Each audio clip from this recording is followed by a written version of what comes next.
Сәлеметсіздер ме, құрметті көрермендер? Апта тарау жалпы жорама қарап көретін боламыз. 8 маусымнан 14 маусымға дейін 2026 жыл қандай өзгерістер болуы мүмкін қарап көретін боламыз. Бірінші әрине тоқту белгілері апта кезеңінде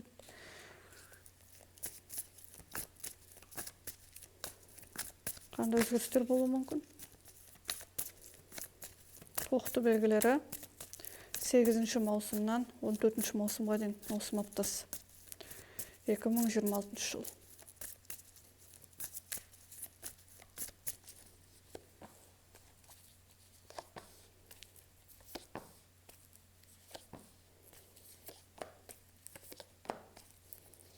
Тоқту белгілері.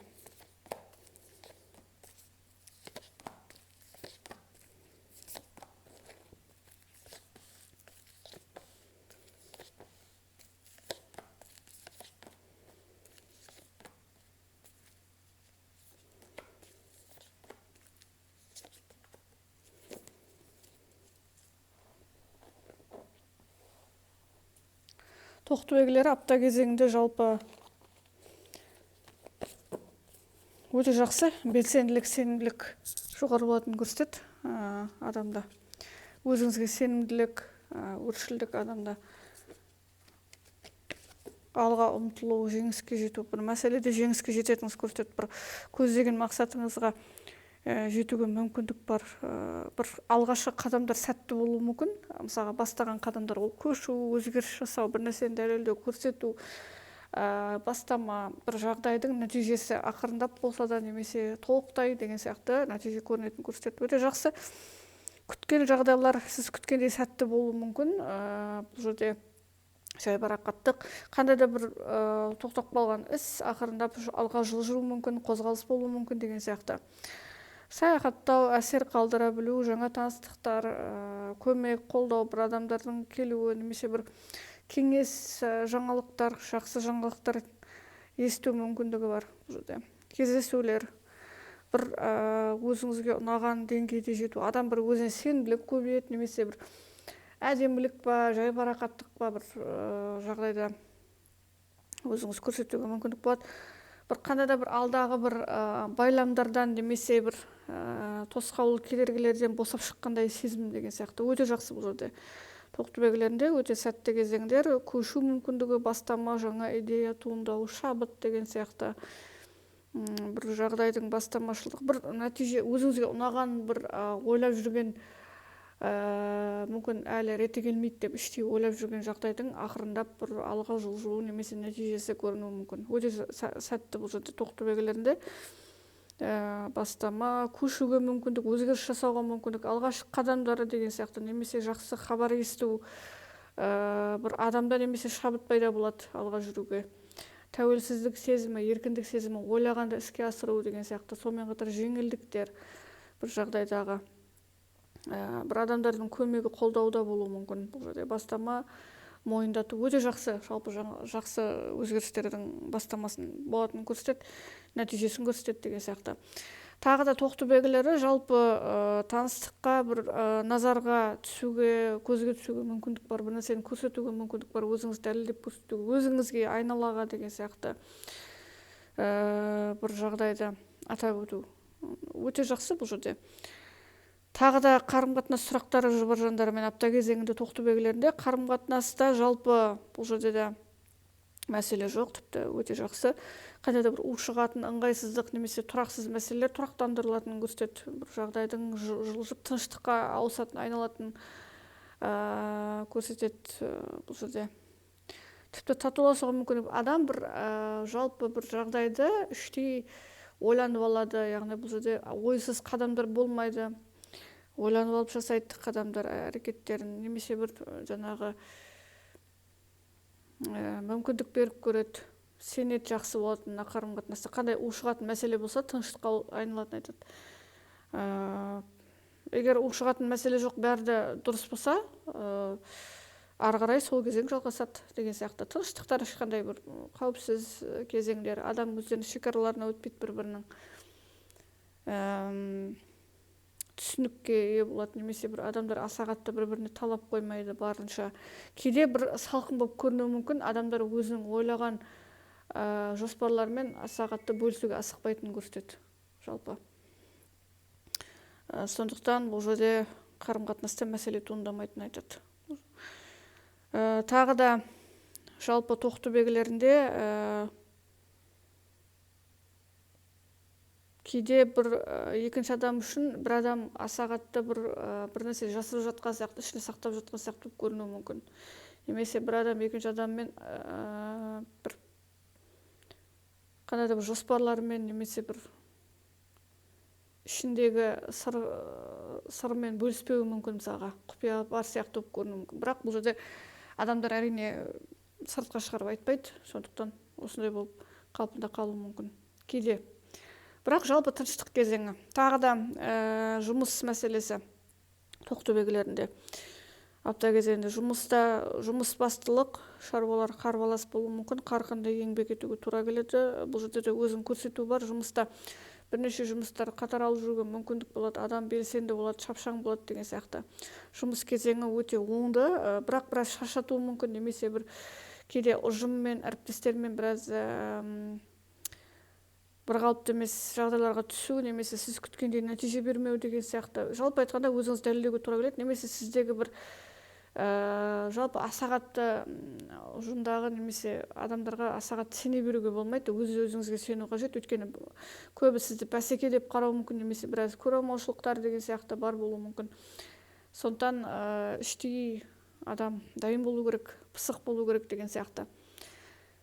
Жалпы жұмыс кезеңінде біраз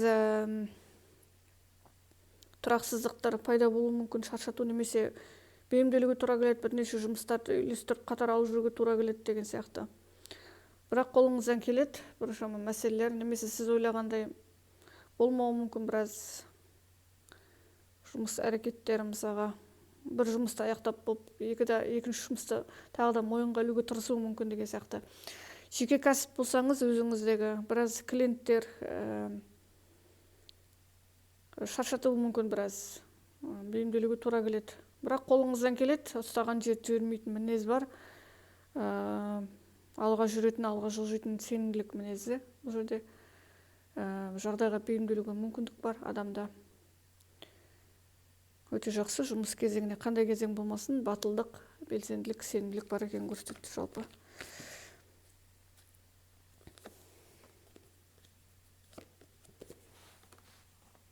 Біршама мәселелер сіз ойлағандай оңайға соқпауы мүмкін, бірақ қолыңыздан келеді көп нәрсе. Сәттіліктер бар жалпы айтқанда, қандай кезең болмасын. Мысалға бір адам сізді бір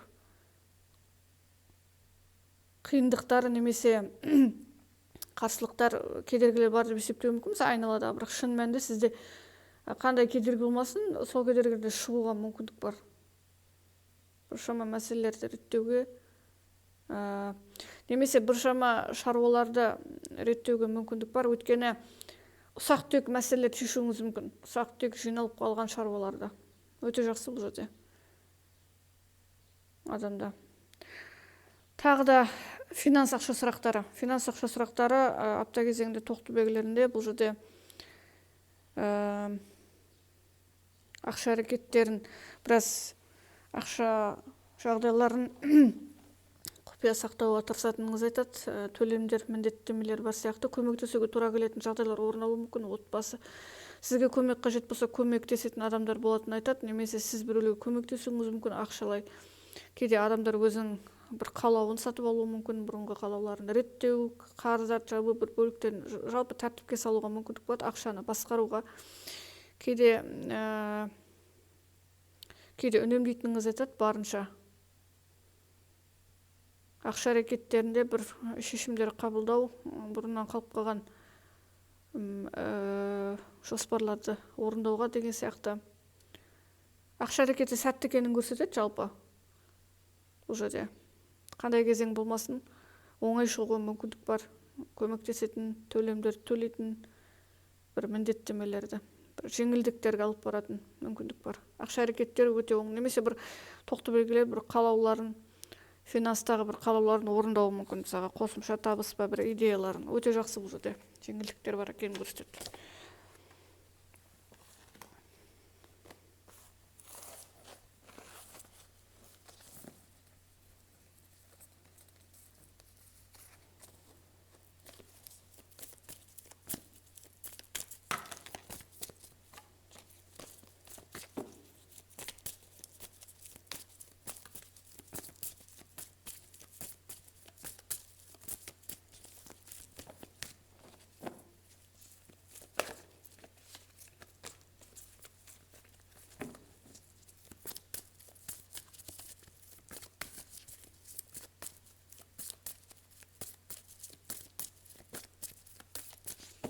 Келесі жұлдыз белгісі торпақ белгілері. 8-14 маусым аралығы.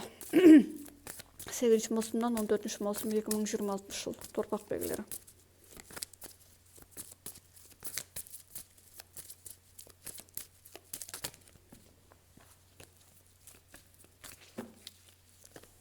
Сегізінші маусымнан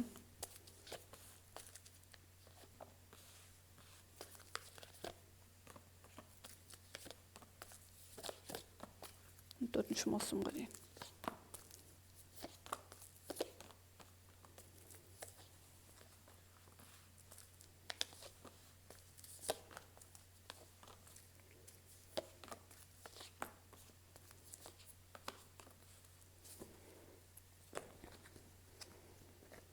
Конфликтқа түсіп қалу қаупі жоғары сияқты апта кезеңде провокацияға берілмеуге шақырады. Манипуляция адамдар әдейі немесе ашуға оңай берілуіңіз мүмкін.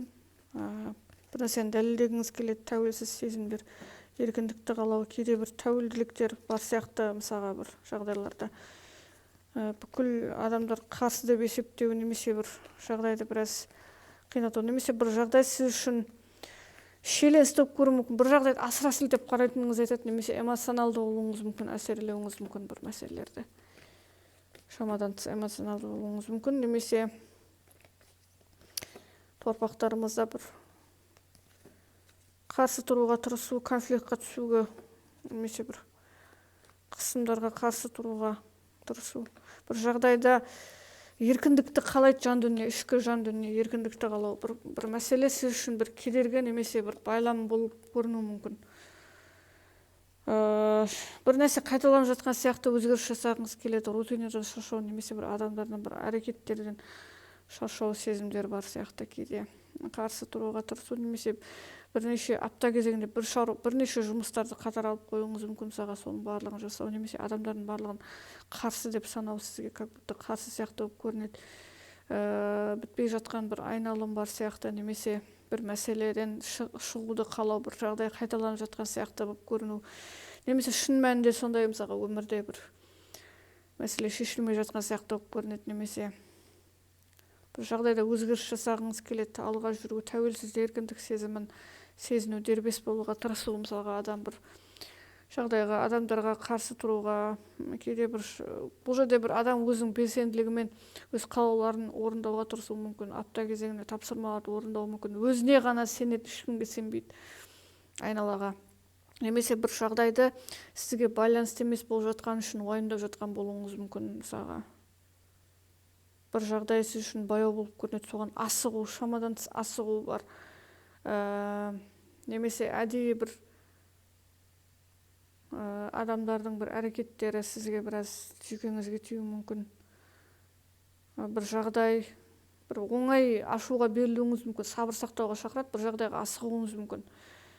Бір мәселелер сізде, как будто сіз толыққанда дайынсыз, бірақ кейде бір жағдай сізді ұстап кедергі жасайтын сияқты, немесе созылатын кезең болып жатқан сияқты. Бір жағдай баяу болып жатыр, сізге белсенділікті қалау деген сияқты. Кейде бір мәселелерге әсеріңізді бере алмай жатқаныңыз үшін біраз уайымдау. Немесе бір мәселе аяқ асты жақындатуыңыз мүмкін, асығып, мысалға шығуды қалау бір қиындықтардан, немесе бір жағдайды жақындатқыңыз келеді, жылдамдатқыңыз келеді. Сондай кезеңдер бар сияқты. Апта кезеңінде бірнеше шаруалар бар. Біраз кедергі болуы мүмкін, асығуға болмайды, ақырындап жасау керек. Жылдам жасалған жұмыста біраз мысалға толыққан жасамауыңыз мүмкін, сондықтан асықпаңыздар. Сабыр сақтау қажет деген сияқты жағдайларды орындап. Кейде адамдарға да біраз сабырлықпен танытуға шақырады, ашуға бой беруіңіз оңай болуы мүмкін саған, немесе бір адамдардың қысымдары сізге ұнамайды, бір шектеулер, шекаралар қойылған сияқты болып көріну, шекаралардан шығармай жатқан сияқты болып көріну, сондай бір сезімдер бар сияқты. Тағы да торпақтарымызды қарым-қатынас сұрақтары, жұбар-жандармен қарым-қатынас қалай қалыптасады бұл жерде. Жалпы айтқанда, бәрі дұрыс болса, ары қарай сол кезең жалғасады, сағат өзгерістер жоқ, өте жақсы. Барынша өз орындарын білу, құрмет, шекарадан аспау бұл жерде. қарым-қатынаста барынша жақсартуға тырысу, өз орындарын білу деген сияқты қарым-қатынас әрекеттерінде кейде көрсетпеу, кейде бір шынайы іштей бір сырласу немесе рухани байланыс жоқ сияқты көрінуі мүмкін. Бірақ бәрі дұрыс. Мәселе болған адамдар болса, барынша мәселені ушықтырмай, ересек адамдар сияқты шешуге тырысатындарын айтады. Маңызды сұрақтар болса, барынша бір маңызды тақырыптарға. Жалпы айтқанда бір мәселені шиеленістіруді қаламайды, барынша жаңағы ауыртпалық салмауға тырысатындарын көрсетеді торпақтарымызды қарым-қатынаста.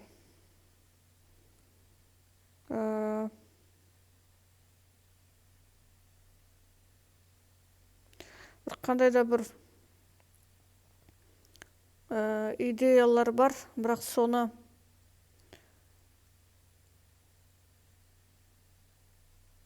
бұл жерде адамдар өздерінің кейде бір қалауларын біраз шын мәнінде бөліспеуі мүмкін ішкі жан дүниесімен. Бәрі дұрыс деп сыртқа айналуға көрсетілімді жақсы жасау мүмкін.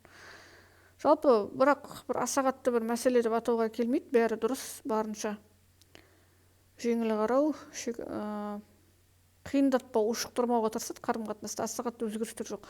Мәселе болған адамдар болса, татуласуға, қадам басуға асықпай жатқандарын көрсетеді. Өйткені өздерінің шындығы бар мәселелерде. Бірақ ушықтырмайды, бұл жерде ешқандай конфликт ушығатын әрекет немесе талаптар жоқ екенін көрсетеді. Бәрі дұрыс қарым-қатынаста, тыныштық жалпы айтқанда. Тағы да жұмыс кезеңі торпақтарымыз апта кезеңі жұмыста қандай өзгерістер болуы мүмкін? Жұмыс жағдайында жоспарлар, өзгерістердегі жоспарлар немесе бір қадамдар болса, бір реттеу болса, апта кезеңінде реттелетінін айтады. Іздегенді табу, өзгеріс жасау, бір жұмыста бір өзгеріс болатын айтады. Ұжымда өзгеріс па, өзіңізді бір нәрсені ауыстыру, жұмыста бір нәрседе өзгеріс болатын айтады. Аяқтау бір мәселелерді, тапсырмаларды аяқтау, жұмыс кезеңінде бір мәресіне жету, бір жағдайды аяқтауға мүмкіндік бар, оңай, сәтті. Реттеп алуға мүмкіндік бар. Бұрынғыдай болмайды, жұмыс кезеңінде бір үлкен өзгерістер күтеді. Жалпы іздегенді табу, реттеу, өзгеріс енгізу, жақсарту, жаңа деңгейге өтуге мүмкіндік тіпті. Бір жағдайда ауыстыру, өзгеріс жасау, тіпті көзқарас өзгереді жұмысқа. Әрекет, ой, пікір, жоспарлар өзгеруі мүмкін. Немесе бір ойлағанда іске асыруға мүмкіндік болады. Іздегенді табуға. Қазбалап бір жалпы құпия немесе түспеушіліктер қалмайды жұмыста. Көп сұрақтарға жауап табылуы мүмкін. Кейде аяқтау немесе жоспарды ауыстыруға. Жұмыста бір өз еркіңізбен бір қалауыңызды орындауға мүмкіндік бар. Сіздің пайдаңызға шешілетін бір кезең немесе бір ауыстыратын өзгерістер, маңызды тақырыптар, маңызды сұрақтар шешуге мүмкіндік бар. Тағы да бір нәрсені түсіну, толыққан түсіну, адам өзінің не қажет екенін түсіну. Жұмыс кезеңдерінде бір шешім қабылдау, таңдау жасауға мүмкіндік. Финанс ақша сұрақтары торпақтарымызда. Финанс ақша сұрақтары бізде өте жақсы ақша әрекеттері. Үнемдеу финанс кезеңдерін. Бір өзгеріс жасау. Сату алу жоспарлар сәтті болуы мүмкін, және бір көздеген мақсатта финанстағы жету, қосымша табыс көзі, ақшаны реттеу, қарыздарды жабу мүмкіндігі, бір нәрсе сатып алуға күш салсаңыз, орындайтыныңыз айтады. Соның талабында болу, мысалға адам бір алға жүру, көздеген мақсатқа жетуге мақсаткер болу. Жалпы финанс ақша әрекеттерінде қандай жоспарларыңыз болса, соны уақытылы орындайтыныңыз көрсетеді. Тағы да қосымша табыс көзі жүруі мүмкін, бірінші жерден табыс келуі мүмкін, үнемдеу ақшаны, жинақтау, қандай жоспарыңыз болса, соны орындауыңыз мүмкін, көздеген мақсатыңызға. Финанс ақша әрекеті өте оңды екенін айтады, сәттіліктер бар, өзгерістер. Үнемдеу, мысалға, бір жағдайда тіпті сатып алу, ақша жинақтау немесе кейде торпақтарымыз ақша әрекеттерін үнемдеуі мүмкін. біраз сараңдық танытуыңыз мүмкін. Күте тұру, немесе бір жағдайға сізде жоспарларыңыз бар, оған ақша қажет екенін түсіну, және біраз өз-өзіңізге немесе бір жағдайларға қысым жасауыңыз мүмкін. Ақшалай мысалға сақтап қалу, жинақтау деген сияқты. Бірақ қосымша табыстар болады. Бұл жерде финанс әрекеті тұрақтылықта, молшылықта екенін айтады. Адам просто әрбір қадамын мұқият реттеп басады, яғни бұл жерде ойсыз қадамдар болмайтынын айтады финанста. Кейде еркіндік бермеуіңіз мүмкін өз-өзіңізге.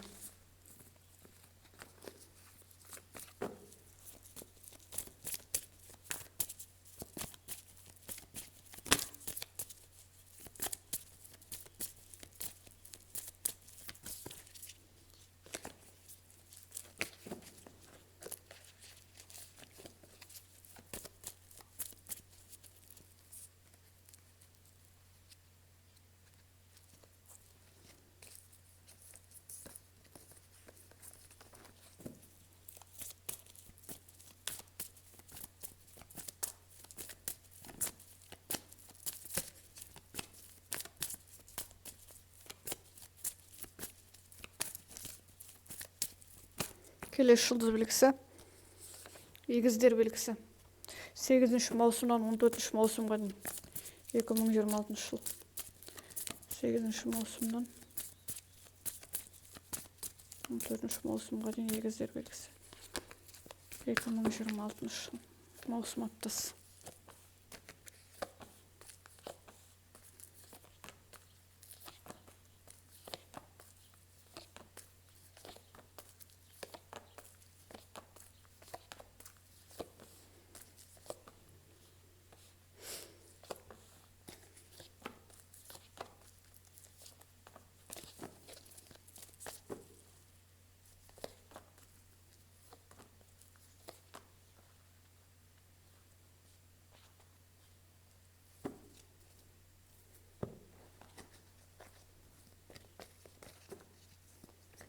Сабырлық, күнделікті жұмыстар,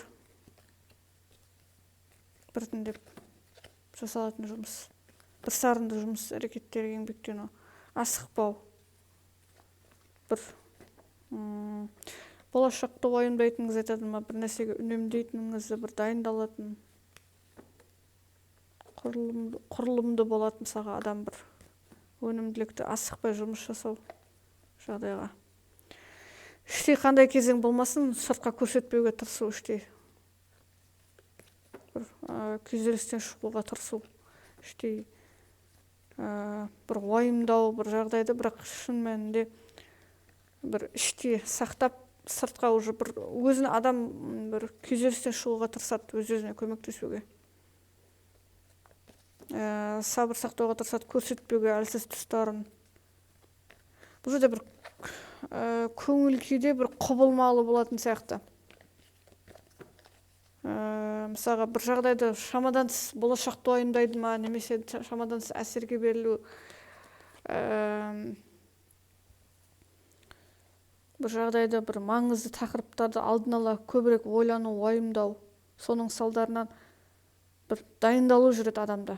Дайындалу, жоспар құру, жауапкершілік таныту, мысалға. Кейде бір шамадан тыс көп ойланады, күйзеліске түсіп, көбірек болашақты уайымдау мүмкін, өткен шақты уайымдау мүмкін.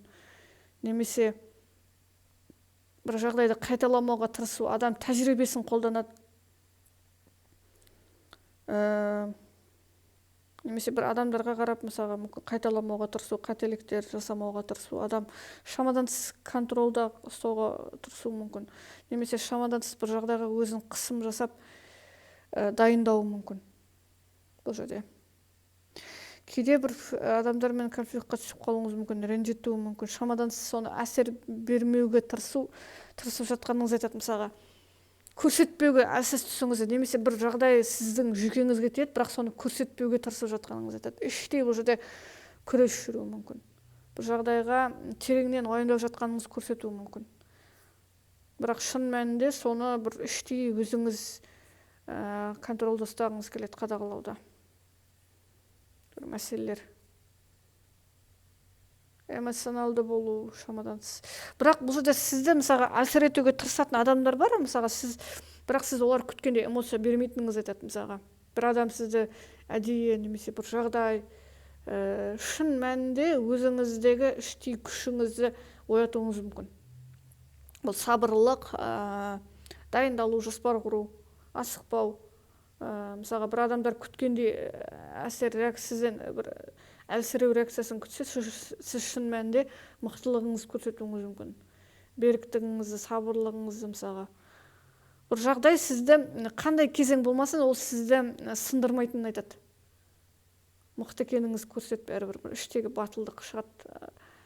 Айнала сіздегі уже жүйкеңіздің әрекеттері, немесе бір адам әдейі жүйкеңізге тиюге тырысуы мүмкін, бірақ сіз шын мәнінде ұстап тұратыныңыз айтады өзіңізді. Өйткені іштей бір мықты беріктік бар, іштей. Жоспар құру, немесе шамадан тыс болашақты ойлау, соған дайындалу. Шамадан тыс бір нәрсені уайымдау, шамадан тыс финансты уайымдап жатқаныңыз болуы мүмкін. Мысалға бір шаруаларды, жоспарларды уайымдап жатқан болуыңыз мүмкін. Болашақты уайымдап жатқан болуыңыз мүмкін. Шамадан тыс мысалға адам бір жағдайды.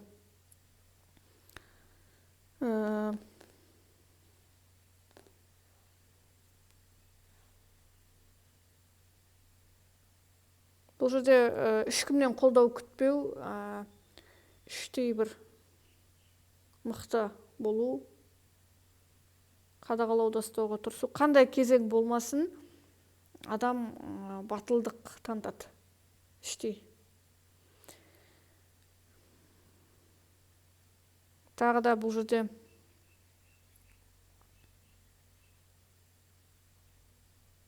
күйзелістен шығуға тырысады бір қандай да бір әрекеттерді, немесе бір адам өзінің әлсіз тұсымен күресуі мүмкін. Бұрынғыдай болмайды, яғни қайталамайды бір әлсіз тұстарын.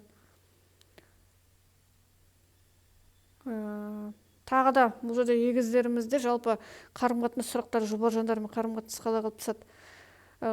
Жалпы айтқанда, қандай кезең болмасын, сіз көздеген мақсатыңыздан таймайтыныңыз айтады, қандай әлсіреу болмасын. Бұл жерде бір уақытша кезең, жай ғана адам бір нәрсені уайымдайды шамадан тыс, немесе әсерге беріледі.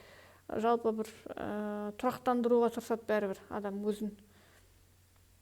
Қандай кезең болмасын, өз мақсатынан, немесе бір жоспарларынан, немесе бір ұстамдылықтан тепе-теңдікті сақтайтынын көрсетеді. Қарым-қатынасты, жалпы қарым-қатынас, жұбар жандармен қарым-қатынас бір қалыпты емес екенін айтады барынша. Бұл жерде егіздерімізде біріншіден өзімшілдік танытуға тырысатындарын көрсетуі мүмкін. Жалпы айтқанда қарым-қатынасқа келген кезде біраз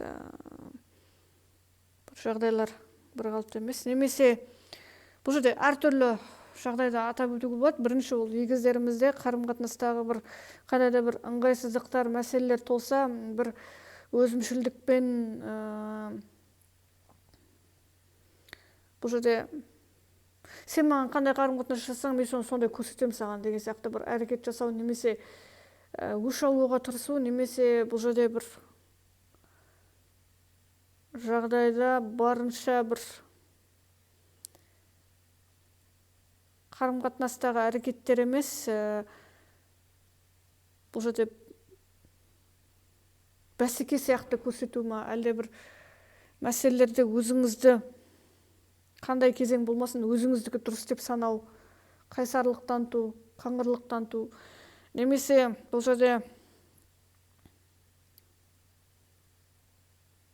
кейде бір ушыққан кезеңді мысалға тоқтатып, барынша сен маған қарым-қатынас зазеркаливание жасау, мысалға адам мен саған осындай жасаймын, сен маған осындай жасаған үшін деген сияқты бір әрекеттер жасауыңыз мүмкін. Бұл кезең әрине қиындық қалып келуі мүмкін, яғни бұл жерде ушығатын бір адам, екі адамда да бір қасарысып тұру, конфликт кезеңі болса, мысалға әрине немесе екінші жағдайды атап өтуге болады. Конфликт алдында болған болса, бір жалғасып келетін, бұрыннан келетін конфликттер болған болса, адам барынша сол конфликтті шығуға тырысады, барынша бір тұрақтандыруға, тоқтатуға тырысуы мүмкін. Бұл жерде екі жағдайды атап өту керек. Бұрыннан жалғасып келетін ұзақ жалғасқан болса, бір ушығатын конфликттер болса, наоборот керісінше тоқтауы мүмкін сол конфликт. Немесе егер конфликт жоқ болған болса, бір апта кезеңде ойнатын болса, адам сол бір кезең біраз ушықтыруы мүмкін. Сондықтан сабырды сақтап ушықтырмауға тырысуға шақырады. Бәсекелестік емес, немесе қырсықтық танытпау, барынша қалпында қабылдау, түсінуге тырысу, сабыр сақтауға тырысуға, егер қарым-қатынас қымбат болса деген сияқты, бұл жерде ақылға қонымдылық әрекеттерін көбірек ойлауға шақырады.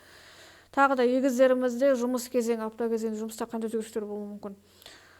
Жұмыс кезеңі, қарбалас шаруалар, бұл жерде жұмыс әрекеттерінде де біраз сабырсыздық танытуыңыз мүмкін, немесе бір ұжымдағы адамдар, клиенттер сізді мысалға бір жаңағы дәлелдеуге тырысу ма, әлде бір қалыпты емес әрекеттерге көрсетеді, біраз жүгіңізге тиетін жағдайлар туындап қалуы мүмкін. Клиенттермен де біраз бір қалыпты емес әрекеттер болатын айтады. Ашуға тез бой беру, ойлағаныңызды айта салу, немесе бір талапшылдық қою, әділеттікті алға итеру мысалға шындықпен. Кейде мойындамайтын адамдар болуы мүмкін, әдейі провокацияға шақыратын, сондықтан сабыр сақтауға шақырады бұл кезеңге де.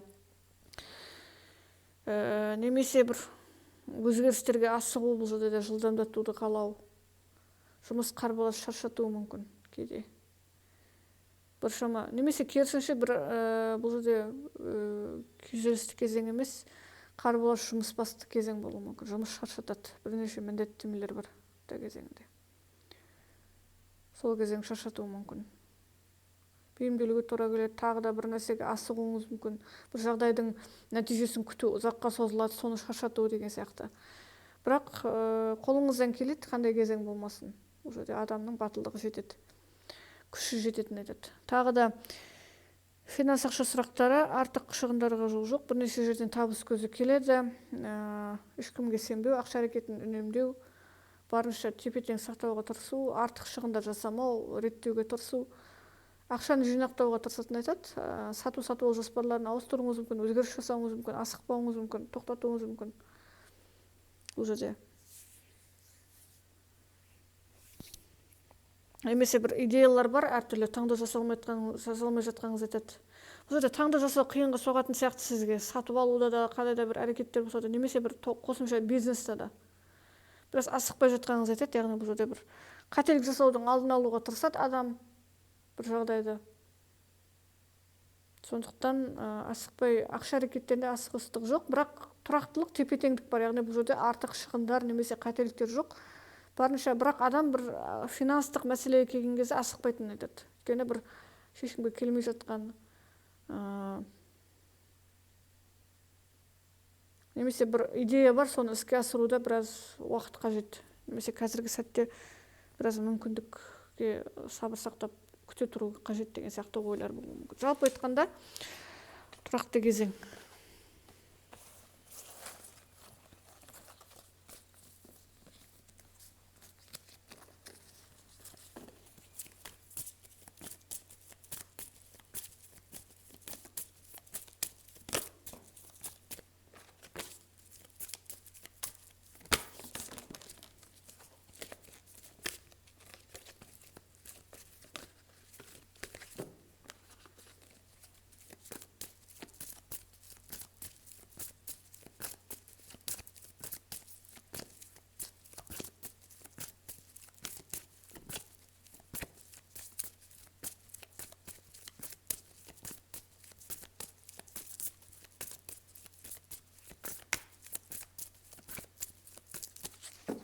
Келесі жұлдыз белгісі шаян белгілері. 8 және 14 маусым 2026 жыл.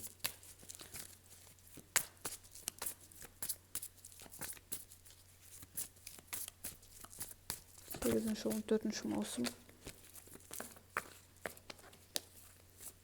2026 жыл шаян белгілерінде. Қандай өзгерістер болуы мүмкін?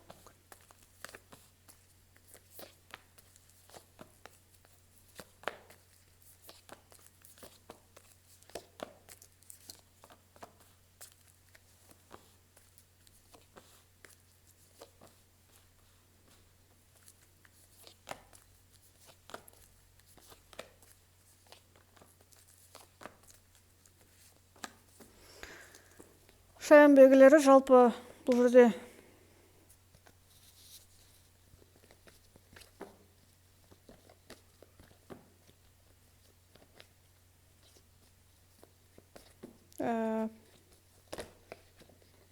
бір жағдай, сізді созылып жатқан жағдай немесе бір әрекеттер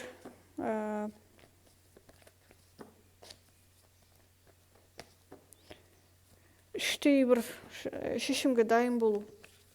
Адам бір мәселе, адам бір жағдай сіз ойлағандай жылдан болмай жатқан үшін бе, әлде бір мәселенің шеңбер сияқты айналым шектеуі бар сияқты әрекеттерден шығу. Бір адам өзінің мәселесіне тікелей қарайды. Бұл жерде қиялдау жоқ, немесе әлсіреу жоқ, сәл сезімталдыққа берілу жоқ. Бұл жерде адам бір нақты өзіндегі бір кедергілерді нақты іштей сезеді және соның шынайы шешімін іздеуге тырысады.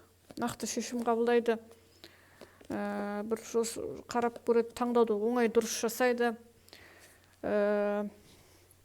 Кейде бұл жерде де бір адамдардан алшақтағыңыз келуі мүмкін. Бір адам бір жағдайлардан үзілді кесілді шешім қабылдау, бір мәселелерге асықпау, бір жағдайларды тоқтату, өзіңізге ұнамайтын кезеңдерден шығуға мүмкіндік, бір нәрседен бас тарту, бір ұсыныстардан, әрекеттерден бас тарту, өзіңіз шешім қабылдау, бір жағдайдан жалығу, тоқтап қалған кезеңдерге.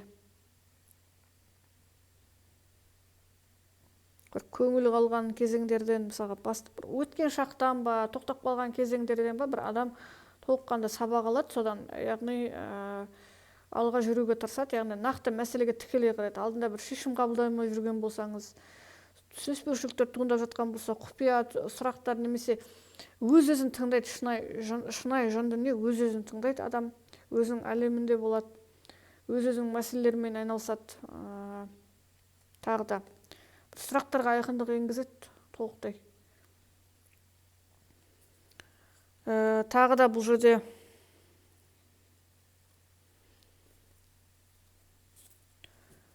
айналадан біраз алшақтауыңыз мүмкін, жабылу, бір орта сізге ұнамауы мүмкін, орта көпшілдік позициясынан біраз бір өзіңіз қалғыңыз келу, жабылу, бір ұсыныстар, әрекеттерге күмәнмен қарауыңыз мүмкін, қабылдамау, тоқтатып тұру, асықпау, бір жағдайға тереңнен берілу, көп ойлану әрекеттері бар сияқты. Бұл жерде шешім қабылдауға асықпай жатқаныңыз айтады, бірақ нақты іштей нақты реттеуге келеді.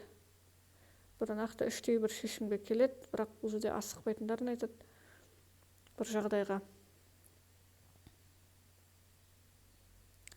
Бір қайда бір күйзелістен шығуға мүмкіндік бар. Сұрақтардан, күмәндардан, бір түсініспеушіліктерден шығуға мүмкіндік бар. Адам іштей жан дүниесімен өзін таниды, немесе нақты бір түсіністік пайда болады. Тағы да шаяндарымызда қарым-қатынас сұрақтары, жұбар жандармен қарым-қатынас қалай қалыптасады? Өте жақсы, ешқандай мәселе жоқ, бәрі дұрыс. Жақсы өзгерістер бар, адамдар арасында ешқандай бір мәселе туындамайды. Мүмкін тағы да сезімдердің оянуы, сезімталдық, бір-біріне деген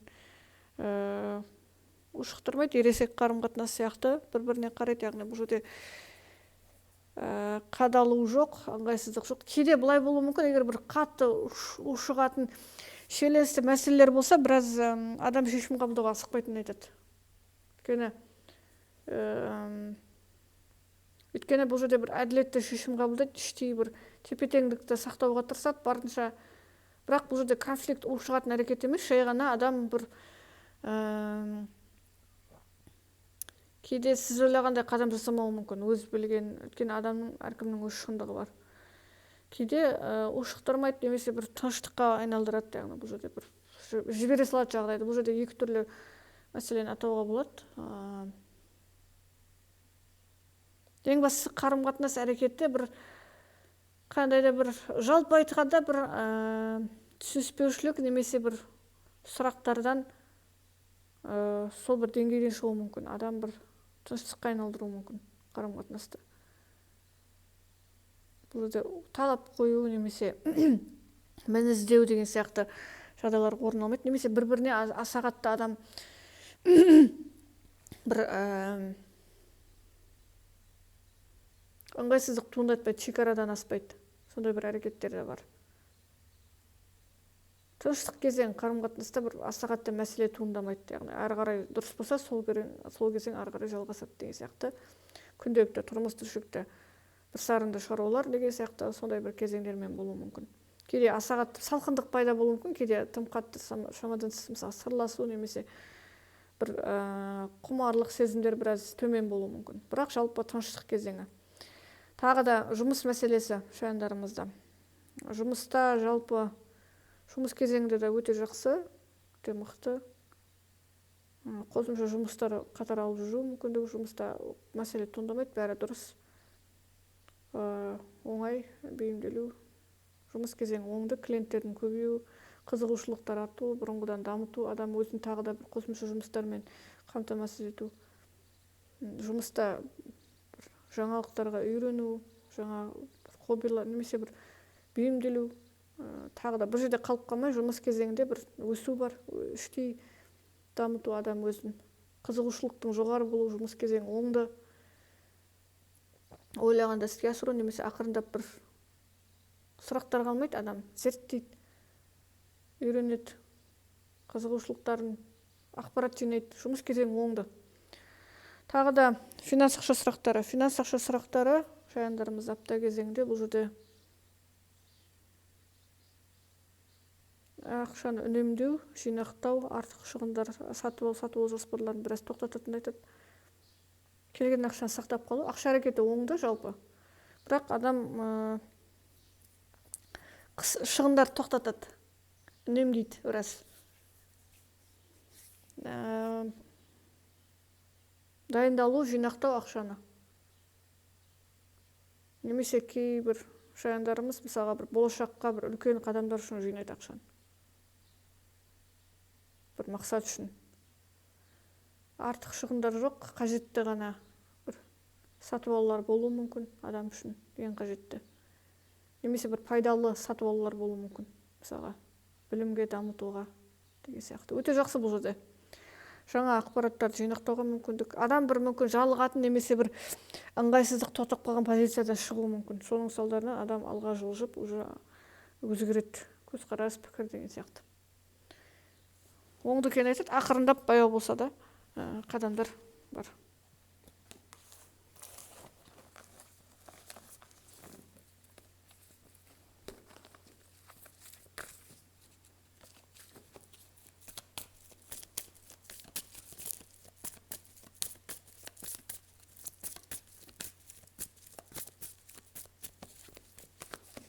Келесі жұлдыз белгісі Арыстан белгілері. 8-14 маусым 2026 Арыстан белгілері. Маусым аптасы 8-14 маусым аралығы. 8 маусым 14 маусым аралығы. Арыстан белгілері қандай жүрістер болуы мүмкін?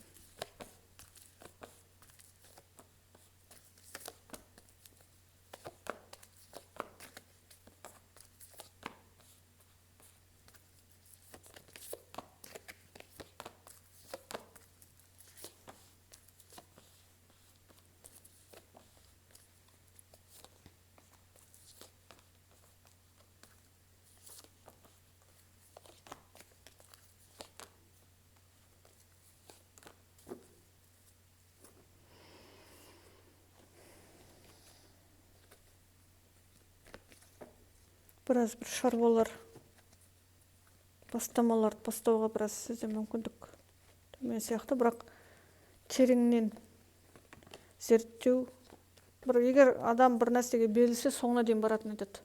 Берілу, жұмысқа қызығушылық, бір нәрсені соңына дейін аяқтау, тереңнен ойлану. Кейде бір адамдарға тым қатты шамадан көмектесуіңіз мүмкін. Қамқорлық жасап, кейде өзіңізді ойламай, басқа адам үшін бір жан пида деген сияқты, кейде бір өзіңіздің емес, басқа адамдардың мәселесін шешуіңіз мүмкін. Немесе керісінше кейде арыстандарымыз өз-өздерімен тым шамадан терең беріліп кетеді айналаға, жағдайларға емес, асықпайды мүлдем. Егер бір зерттеу, жақсарту, бір ойлану әрекеттер болса, бір жалпы уақытыңызды бір тереңнен арнауыңыз мүмкін. Жаңа салаға, мысалға, қызығушылыққа, хоббиға. Ал жалпы бір адамдармен қатысты болса, біраз адамдарға көмектесуіңіз мүмкін, немесе бір адамдар үнемі сізге бір жаңағы бір адамдарға жауапкершілігіңізді берілу біраз өзіңізге уақыт арнамау қаупі да бар. Кейде мысалға бір шешімдеріңіз бір өзіңіз жасай алмайсыз, үнемі ақылдасып шешім қабылдау керек. Асықпа, бір жағдай сіз ойлағандай жылдам болмауы мүмкін, созылатын кезеңдер бар, кешігетін, тоқтатылатын біраз сізге байланысты емес, сыртқа әсерге, немесе мысалға бір өзіңіз шешім қабылдай алмайсыз, сізге үнемі бір ақылдасатын немесе бір шешіміңізді әрекет жасайтын адам қажет. Бір сондай біраз тәуелділіктер, байламдар бар сияқты. Немесе бір жағдай сіз ойлағандай болмауы мүмкін, біраз бастама, біраз қиынға соғуы мүмкін, жаңалықтар жылдамдатылмауы мүмкін, бір жағдай біраз кешігуі мүмкін. Қарым-қатынас сұрақтарда біраз бір қалыпты емес жұбарындармен. Тіпті ұсақ түйектен басталатын әрекетте. Осы жерде бір әріптестер сияқты қарау бір-біріне бір қалыпты емес екенін көрсетеді, қарым-қатынастарды біраз ушықтырмауға кеңес береді. Сезімталдық шамадан тыс жоғары. Іштей сақтап қалу, кекшілдік біраз алға жүретін сияқты. Ушықтырмауға шақырады. Мәселе болған, онсыз да мәселе болған адамдар біраз шешілу қиын болуы мүмкін. Адамдар реніштерін айтады, немесе наоборот керісінше іште сақтап қалып жабылып қалады. Сондай бір әрекеттер бар сияқты. Бір қалыпты емес, біраз ушықтырмауға шақырады қарым-қатынас әрекеттерін. Тағы да жұмыс кезең арыстандарымыз, жұмыс жағдай, әріптестермен, ұжымдағы адамдармен де бір қалыпты емес қарым-қатынас екенін көрсетеді. Кейде өзіңізге сенуге тура келеді. Бір адамдар үміттенбеуі қажет, немесе тым шамадан тыс өзіңізді мысалға бір жақсылықты білмейтін адамдарға жақсылық жасап жүрген сияқты болып сезіну ма, бір сондай әрекеттер бар сияқты. Жалпы айтқанда, жалпы бәрінде көрінетін сияқты соны. Сіз күткенде реакция бермеу, мысалға сіз біреу үшін жанашырлық таныттыңыз, ал ол адам олай жасамайды. Как будто ол міндетті деп санайды, сондай бір кезеңдер бар сияқты. Немесе бір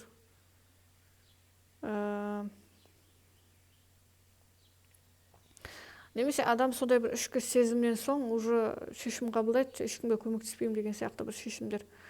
Бұл жерде жұмыс әрекеттерінде де бір қалыпты емес кезеңдер бар сияқты. Бұл жерде де сабыр сақтауға шақырады. Энергияны дұрыс бағытқа жұмсау керек, яғни бір ашуға, ызаға емес. Кейде бір жұмыс кезеңдерінде де бір қалыпты емес әрекеттер бар. Ешкімге сене берудің қажеті жоқ, яғни бір нәрседен үміттену, сіз ойлағандай реакция бермеуі мүмкін айнала. Кейде эгоисттік танытыңыздар деп жатыр. Жалпы, бұл жерде сіз ойлағандай реакция бермейді, немесе бір адам міндеттісін деп санайды, немесе біраз бір қысымдар бар сияқты. Әріптестермен, ұжымдағы адамдармен, басшылықпен, немесе бір клиенттермен әдейі провокацияға шақыратын адамдар болуы мүмкін. Конфликтқа берілмеу керек. Немесе тым қатты жақын қабылдамау керек адам өзіне. Жібере салу, қатал тұру, қатаң болу, мысалға қарсы тұруға тырысу, мысалға адамдармен өзіңізді қорғау деген сияқты позицияны ұстану керек бұл жерде. Жұмыс кезең емес, бір жұмыстағы бір атмосфера сізге ұнамайтын сияқты. Бұл жағдай кешігуі мүмкін, сабыр сақтау қажет. Өзіңізге ғана сену қажет, ешкімнен үміттенбеу. Тым қатты адамдармен сырларыңызбен бөлісе беруге болмайды, немесе әлсіз тұстарыңызды көрсетуге болмайды деген сияқты. Сондай бір кеңестер береді. Маңызды шешімдер қабылдауға, маңызды жоспарлар құруға біраз күте тұру қажет, асықпау қажет. Ұсыныстарды біраз қабылдай беруге болмайды, біраз тексеріп алыңыздар. Тағы да финанс ақша сұрақтары. Финанс ақша сұрақтарында өте жақсы, тұрақты әрекеттер. Еңбектенсең, еңбектің нәтижесі болады деген сияқты. Бірнеше жерден табыс көзі келеді. Ақша әрекетті молшылықты тұрақты кезеңде сатып алу жоспарлары оңай болуы мүмкін, немесе бір таңдаулар, табыс көзі туралы бірнеше таңдаулар, немесе бір сатып алу туралы таңдаулар біраз созылуы мүмкін. Жылдамдық жоқ, бірақ тұрақты молшылықта сізге көмектесетін адам болады егер мәселе болып жатқан болса финанста. Немесе сіз кейбір астандарымыз, мысалы сіздің табыс көзіңіз біраз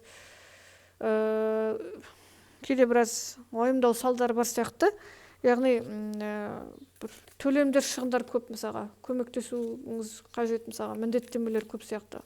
Ата-анаға, отбасыға келіп жатқан ақшаның бір орындары бар, міндеттемелеріңіз көп сияқты, біраз еркіндік жоқ.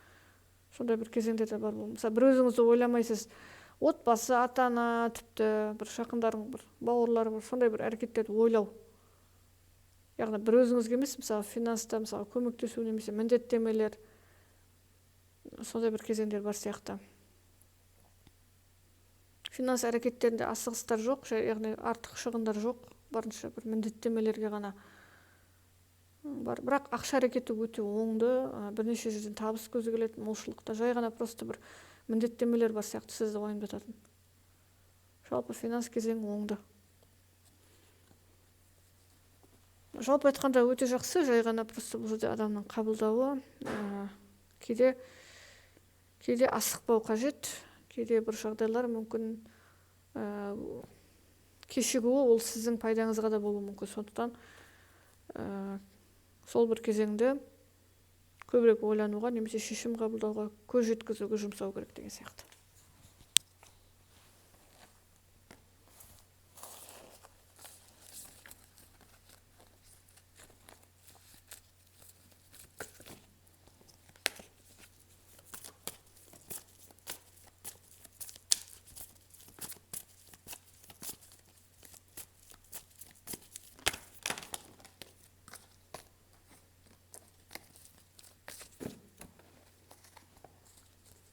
Келесі жұлдыз белгісі бикештер. 8 маусымнан 14 маусымға дейін 2026 жыл. Маусым аптасы бикеш белгілері. 8 маусымнан 14 маусымға дейін.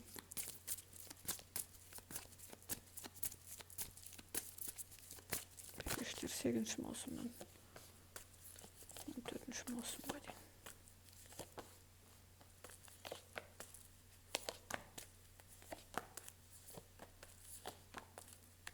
Бикеш белгілері.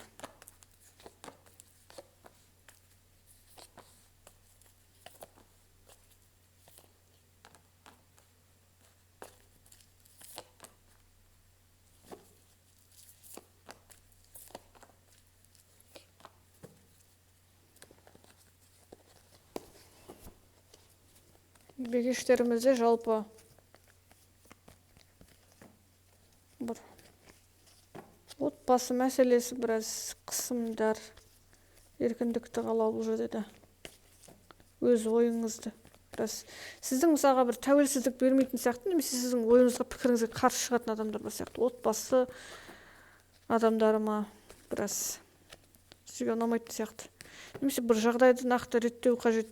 Екінші мағына ол бір мәселені реттеу қажет, мәселені шешу, аяқтау. Бұл жерде бір күш салсаңыз нәтиже болады. Бұл жерде сізде мойымау керек, табандылық танытсаңыз, көздеген мақсатқа жету оңай. Бір жағдай шешіледі, бір мәселе созылған мәселе немесе бір қиындықтан шығуға мүмкіндік болады. Шешімін табуға мүмкіндік, қиындықтан шығуға. Өз-өзіңізге сену қажет, кейде өз-өзіңіз пікіріңізден қайтпау керек қажет. Кейде тәуелділіктерден шығуды қалау. Кейде бір қысымдардан шаршау айналаның. Бір әдет ғұрып немесе бір моралдық құндылықтар, жалпы бір отбасыдағы бір шекаралар, әрекеттер біраз қысатын сияқты, сізге ұнамайтын. Бұл бірінші, мысалы екінші жағдай ол кейде жағдайлар аттап өтуге, кейде бір қаталдық танытуға тура келеді. Өз ойлағаныңызбен күрес жасағыңыз келсе. Әлсіздік танытуға мүлдем болмайды, сізге табандылық танытып, өзіңіздің әрекетіңізді иіндіру, басындыруға тура келеді.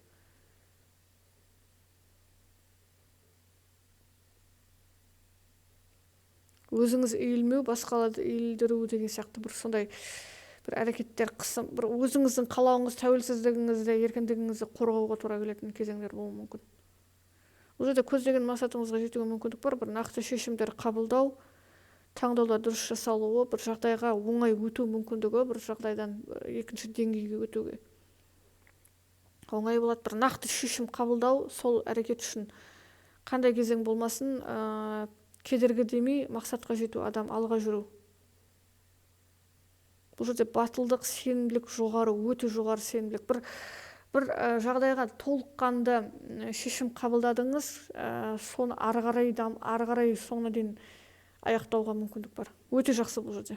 Өте жақсы өзгерістер алаңы қарсаңында тұру адам. Қандай кедергі болмасын, мақсат қойдым, сол мақсатқа соңына дейін жетем деген сияқты нақты шешім қабылдау. Ояну, адам бір нәрседен оянады. Түсініп жетеді, толыққанды түсініп жетеді бұл жерде. Тағы да қарым-қатынас сұрақтары. Мәселе жоқ, бәрі дұрыс, татуласу мүмкіндігі жоғары. Егер мәселе болса, қарым-қатынаста мүлдем бәрі дұрыс, өте жақсы, ешқандай әрекеттер жоқ. Барынша мойындату, ересек қарым-қатынастар бір-біріне деген андай бір жаңағы ыңғайсыздықтарын көрсетпейді, әлсіздіктерін, бәрі дұрыс.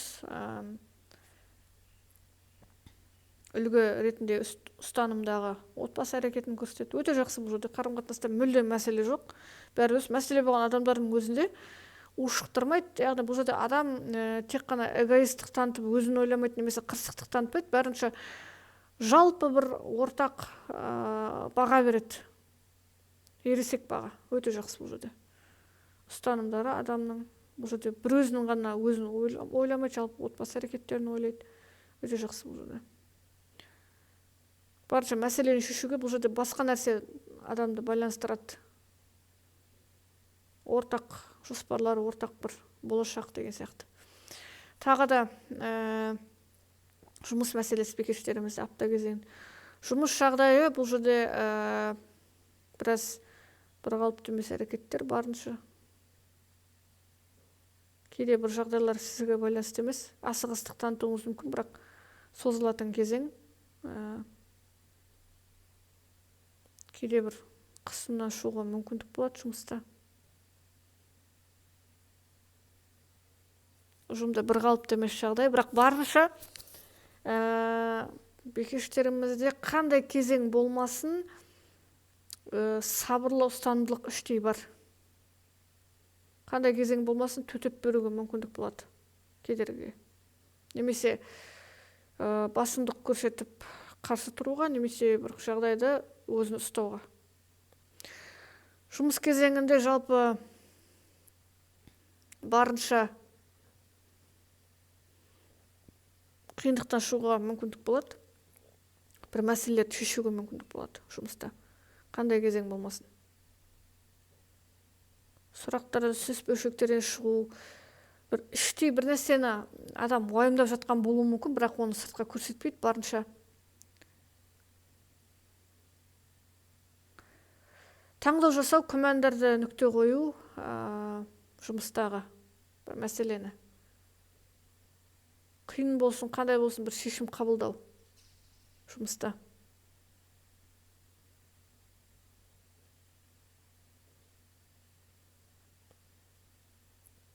Өте жақсы жұмыс кезеңінде бір жағдайды шешуге мүмкіндік бар. Жағдайдан шығуға мүмкіндік бар. Ішкі батылдық жоғары. Тағы да финанс ақша сұрақтары. Финанс ақша сұрақтары жалпы бикештерімізде бұл жерде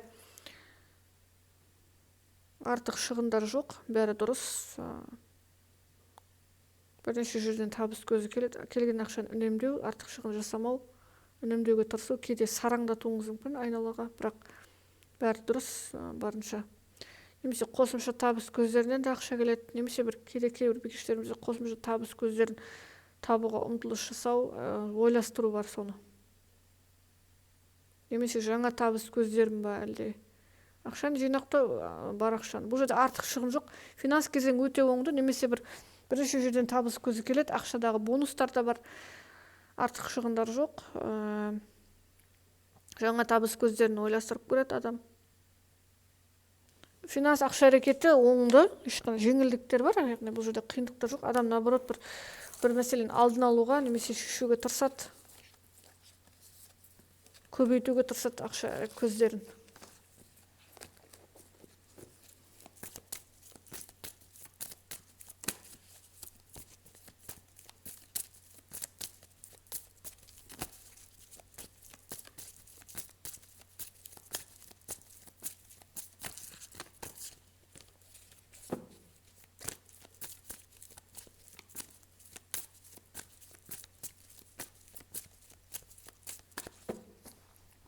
Келесі жұлдыз белгісі таразы белгілері 8 маусымнан 14 маусымға дейін 2026 жыл.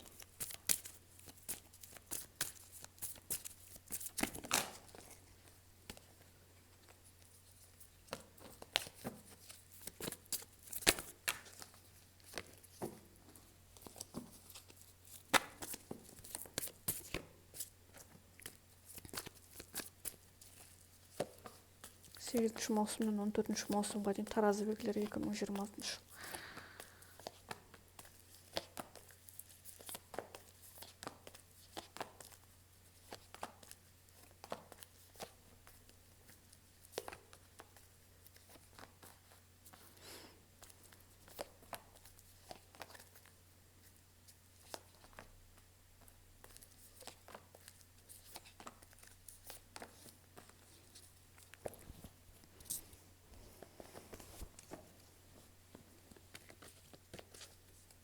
Бұл жерде де жабылу, айналадан әрекеттерден бір жағдайды тоқтату, асықпау. Нақты бір шешім қабылдағаныңызбен соңына дейін толыққан сенімдемес екеніңіз айтады. Өзгерістерге пока что уақыт қажет деген сияқты тоқтата тұру. Немесе бір тереңінен ойлану, болашақты көбірек жоспарлар, көбірек ойлану. Бір көпшілдік позициясынан да бұл жерде де біраз жабылып жатқаныңыз айтады. Өз-өзіңізбен бірге қалғыңыз келу, асықпау, жағдай тереңінен ойлану, әртүрлі варианттарын қарап көру, тоқтату бір мәселені, шешімді. Бір жағдайға қайта қарап шығуға, жоспарға қайта қарап шығатыңыз айтады, мысалға бір әрекеттерге, шешімдерге қайта қарап шығу бар сияқты. Бұл жерде таразы белгілерінде.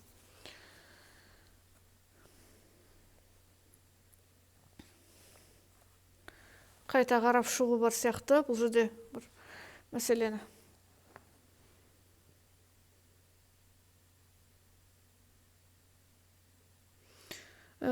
Тағы да бұл жерде көпшілдік позициясынан жабылу, бір мәселені тоқтата тұру,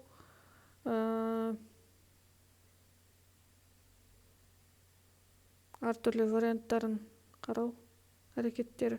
Бір жағдайға асықпауыңыз мүмкін. Бір мәселенің шешім қабылдаудың немесе әрекеттің кезеңі келді, бірақ бұл жерде асықпай жатқаныңыз айтады. Яғни тоқтатып тұру, пока что қазіргі сәтте қайта ойланайын, шешіміме тағы да бір көз жеткізейін деген сияқты, дұрыс екенін деген сияқты бір жағдайда тоқтатып тұрғаныңыз айтады. Тағы да таразы белгілері жалпы қарым-қатынас сұрақтары бар жандармен, қарым-қатынас қалай қалыптасады. Кейде айналаға салқын, алшақ болып көрінуіңіз мүмкін. Біраз бұл жерде бір мәселе, егер қазіргі сәтте біраз конфликттік кезең болса, сол кезең біраз жалғасуы мүмкін, немесе адамдар бір талапшылдық қою мүмкін. Бұл жерде бір әрекеттерін басқаруға тырысу, қысым жасауға тырысу, бір адам екінші адам тәрбиелеуге тырысу деген сияқты кезеңдер бар. Мысалға, менікі ғана жөн деп санау бір жағдайлар біраз. Егер әрине бұл жерде біраз конфликтқа ушығатын кезең бар сияқты кейде. Немесе бір екінші адам біраз тәрбиелеуге тырысуыма, немесе өзін дұрыс деп санау, егер мәселе болған болса. Мәселе жоқ болса, біраз салқын, алшақ, немесе кейде бір жоспарларымен бөліспеу, салқындық, алшақтық, сенімсіздік, немесе бір-біріне біраз күмәнмен қарап жатқандарын айту мүмкін. Біраз сенімсіздік бар сияқты. Толыққанды бір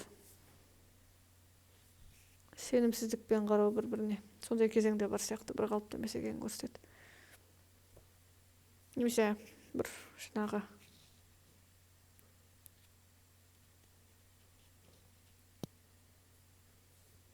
менікі ғана жөн деген позицияда ұстану деген сияқты.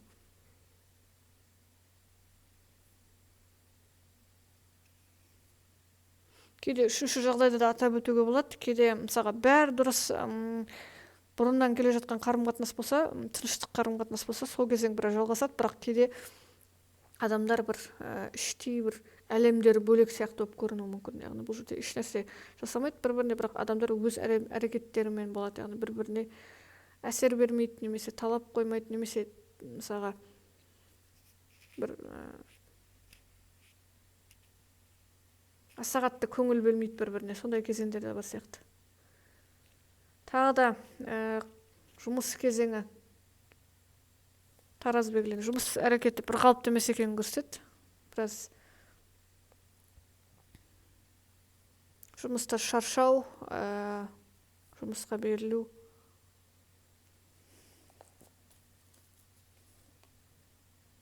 Клиент адамдармен біраз байқауға тура келеді. Тым қатты шамадан тыс мақтайтын, немесе сізге көңіл бөліп жатқан, немесе бір үнемі бір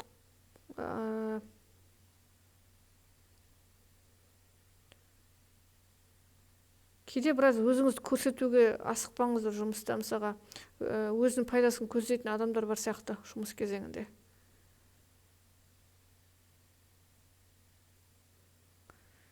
Тағы да жұмыстан шаршау әрекеті бар, біраз бір нәрсеге асығу. Жұмыс кезеңдерінде бір жағдайда жылдамдатқыңыз келеді, бір жағдай баяу болып жатқан сияқты болып көрінеді. Кейде жұмыстан шаршауыңыз мүмкін. Міндеттемелер көп сияқты, бірнеше шаруалар қатар алып жүруге тура келуі мүмкін, бейімделуге тура келуі мүмкін.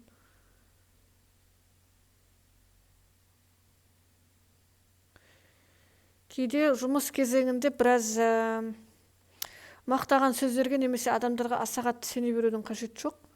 Өзіңізге ғана сену қажет. Кейде жұмыс өз күшіңізді бағалауыңыз қажет. Мысалға сізді бір адам әдейі мақтап, осыны жасап берсең маған күшті, сен өте күштісің деген сияқты бір адамдардан біраз аулақ болу керек. Бейтарап адамдар, тым қатты жабысқақ адамдар, немесе бір өздерінің бір жаңағы сізді үнемі көп мақтайтын адамдар, біраз сондай адамдардан біраз алшақ болу қажет деген сияқты кеңестер береді. Өйткені жұмыс кезеңінде тек қана өзіңізге сену қажет, біреулерге емес. Үміттену, біреулерден көмек күту емес. Тағы да финанс ақша сұрақтары өте жақсы. Бірнеше табыс көздері жерден келеді. Жаңа идея келуі мүмкін ақша туралы. Қалауыңызды сатып алу, қалауыңызға жету. Мысалға бір жағдайда идеяңызды іске асыруыңыз мүмкін финанс туралы. Ақшадағы бір міндеттемелерді жабу, қарыздарды жабу деген сияқты. Финанс кезеңі өте оңды. Қандай да бір ақшадағы әрекеттер біраз жылжиды, жақсарады, дамиды, немесе бір табыс көзі біраз бұрынғыдан жақсаруы мүмкін. Өте жақсы көзі. Финанс кезеңі өте оңды, бір күшті идеялар келуі мүмкін, өзгерістер болады жақсартуға тараптан. Табыс көзі туралы идеялар болуы мүмкін.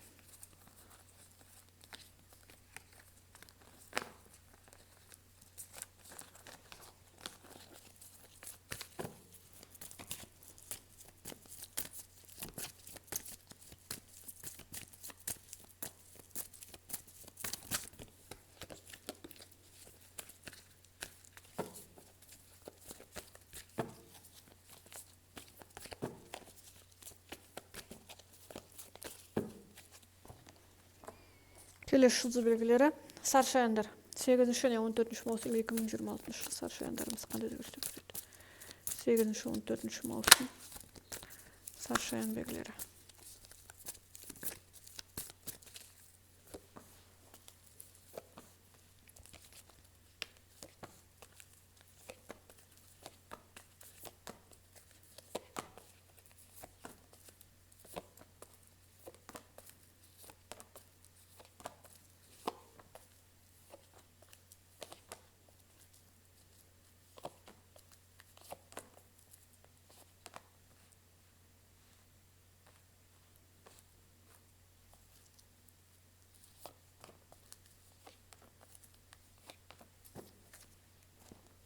Саршаяндарымызды жалпы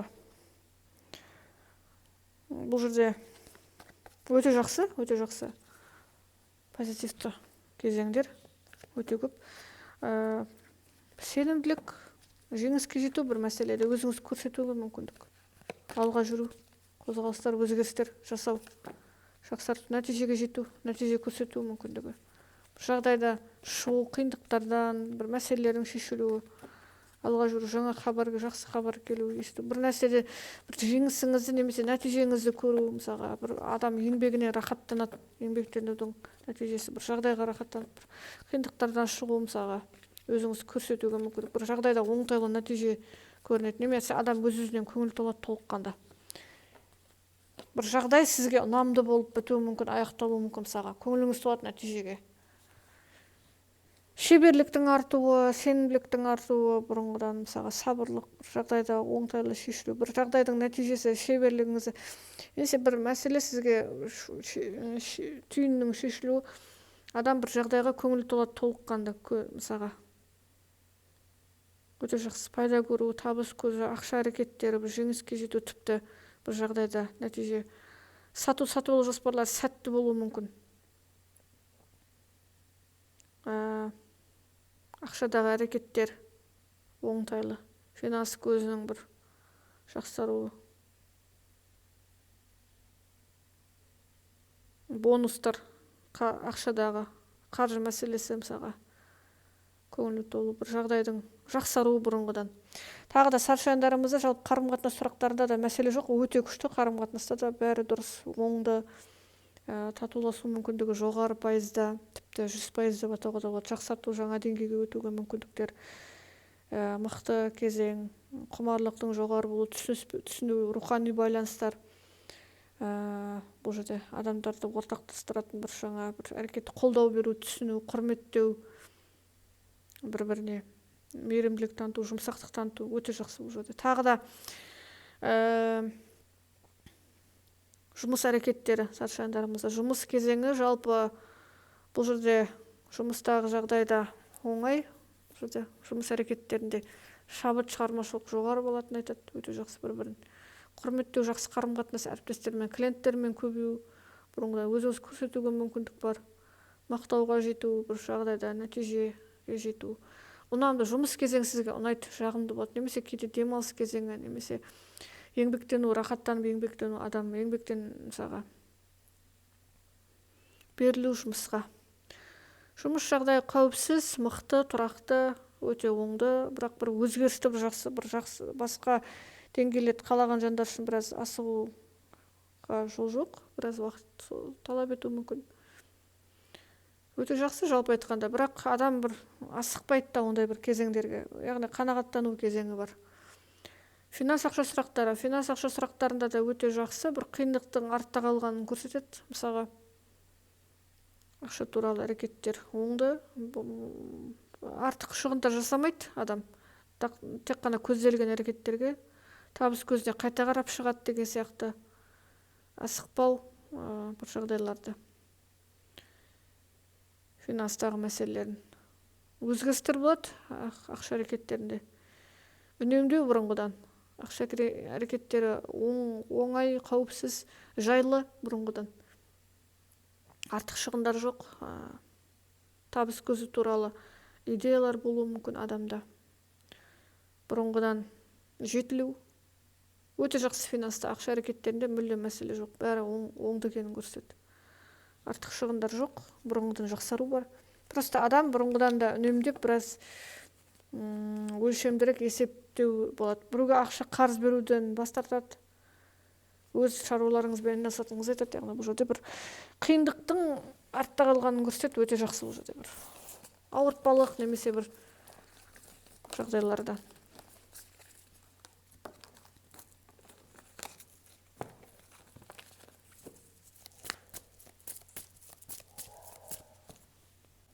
Келесі жұлдыз белгілері, мерген белгілері 8 маусымнан 14 маусымға дейін 2026 жыл.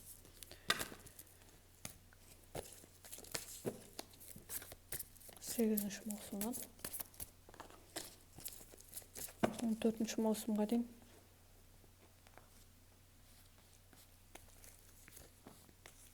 Мерген белгілері.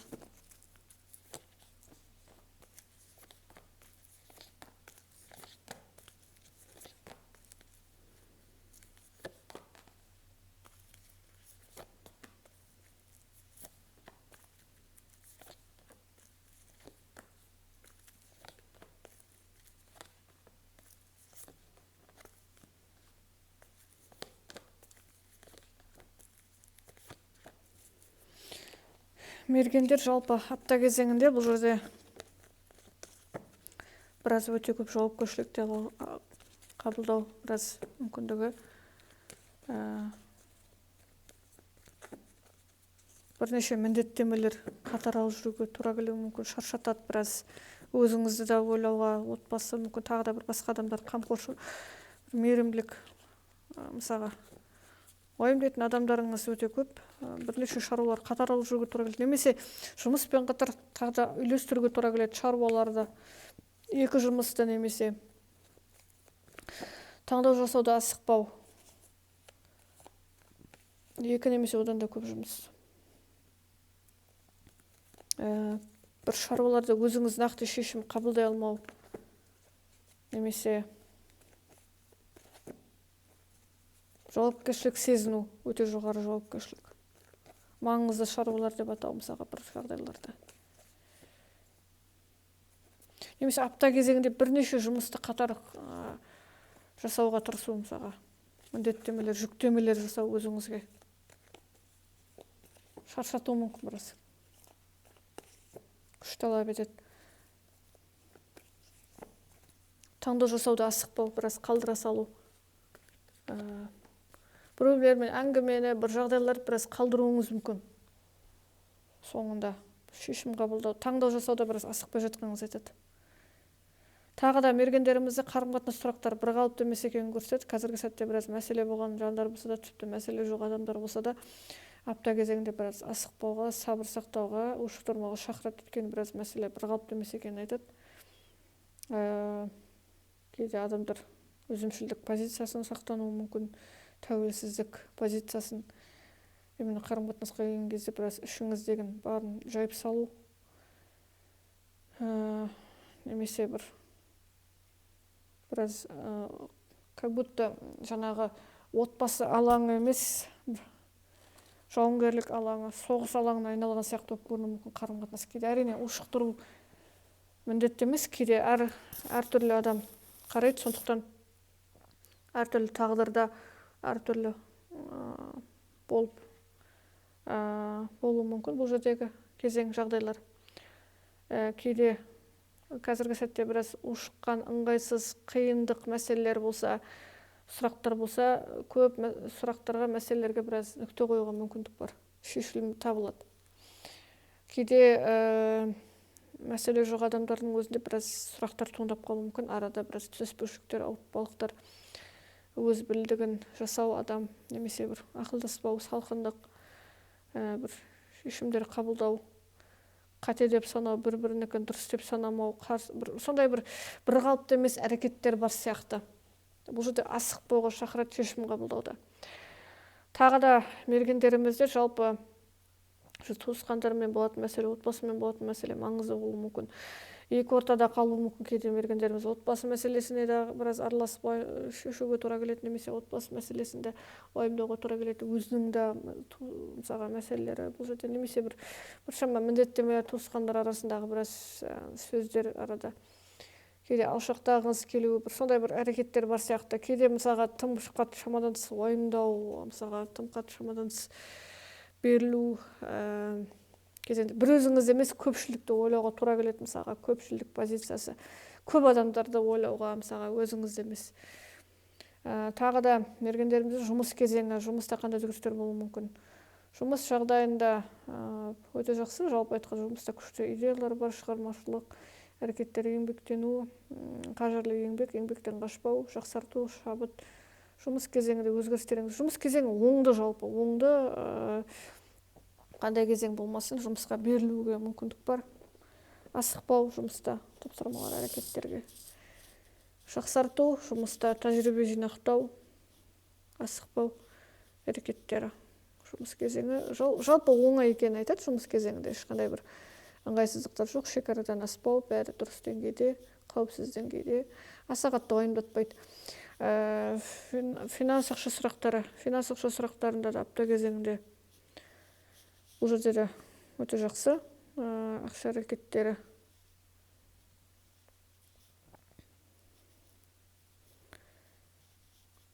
Финанс кезеңі өте жақсы, бұрынғыдан жақсару бар, бұрынғыдан табыс көздерінің көбі әрине нәтижесі. еңбектенудің нәтижесі оңай берілмейді, бірақ сіз үшін жеңілдік алып келеді.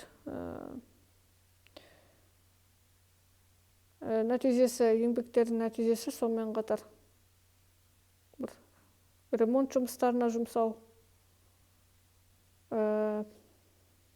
ақша әрекеттерін үнемдеуге тырысып жатқаныңыз айтады, артық шығындарды тоқтатып жатқаныңыз айтады. Бірақ сатып алу жоспарлары сәтті болуы мүмкін. Бірнеше жерден табыс көзі келуі мүмкін. Ақшаны үнемдеуге тырысып жатқаныңыз айтады, бірақ ақша жетеді толыққанды. Бар ақша өте жақсы болса да, ағымы адам барынша үнемдеуге тырысады. Сонда да мысалға молшылықта ақша әрекеттері қиындықсыз оңай мәселелерді шешуге жетеді. Адам бірақ көбірек болашақты ойлайды, соған жинақтау. Ремонт жұмыстары кейде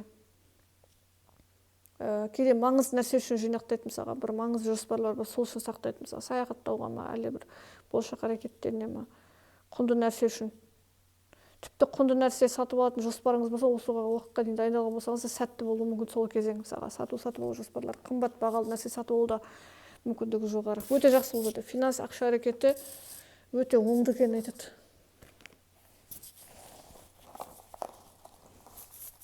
Табыс көзінің өсуін көрсетеді.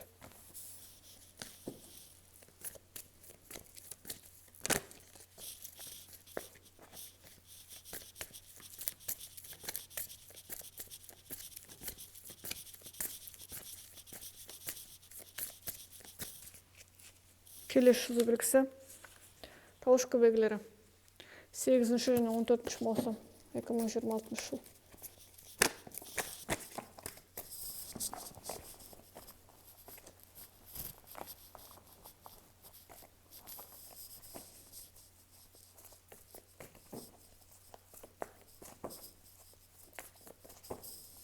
Тауышкы белгілері 8-14 маусым 2026 жыл.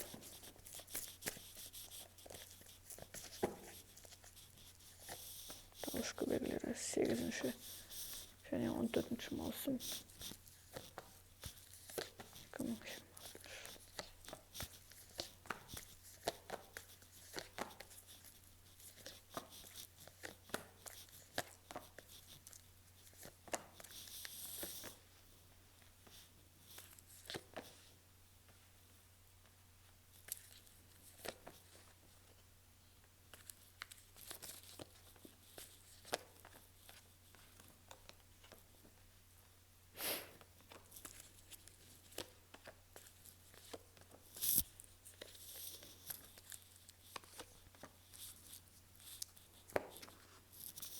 Тауышкы белгілері мұқияттық, сақтық танытып жатқандарын айтады бір мәселені. Жоспарларын өзгертеді, көзқарастарын, жоспарларын, бір әрекеттерін, таңдауларын өзгертуі мүмкін. Бір жағдайға қайта қарап шығады. Бір жағдайда тоқтатады бір мәселені. Мұқияттық қарау. Бір мәселеде күдіктенуіңіз мүмкін және тоқтатуыңыз мүмкін бір кезеңдерді, шешімдерді, таңдауларды.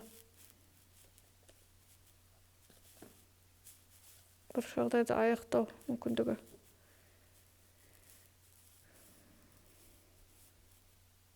Кейде бір ыңғайсыздық мәселе аяқталуы мүмкін сізде.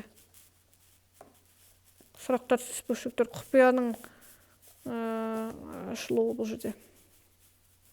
Жағдайларда. Құпияны анықтау мүмкіндігі бар сұрақтарды. Жалпы сұрақтарға нүкте қойылады. Алдында шешілмей жүрген мәселені шешуіңіз мүмкін, нүкте қоюыңыз мүмкін. Немесе бір күдіктеріңізді шындыққа айналдыруыңыз мүмкін. Мысалға бір адамдардан күдіктендіңіз бе, сразу тоқтату. Ішкі жан дүниені көбірек тыңдау. Ақылға қонымды шешімдер қабылдау мүмкіндігі. Адам асықпау, жағдайға қатал қарау, яғни салғырт қарамау. Бір жағдайда қайта ойланып, өзгеріс жасауыңыз мүмкін. Шешімдеріңізге, әрекеттеріңізге ақылды позиция, бір кезеңнің алдын алуға мүмкіндік болады. Сұрақтардың бәрі бір алдындағы шешімдерді өзгерту мәселелерді. Кейде кейбір тауышкы белгілері таңдау жасауда асықпайды. Мәселелерді қиындықтың алдын алуға тырысады, немесе бір кейбір тауыш көбегілер бір шиеленісті мәселелерді немесе бір керісінше бір өздеріндегі бір шешу керек мәселелерді біраз қалдыруыңыз мүмкін. Яғни асықпау, проблемаларды шешуде асықпауыңыз мүмкін. Көбірек ойлану, күту, тоқтап қалу, бұл жағдайларды созуыңыз мүмкін өз-өзіңізге.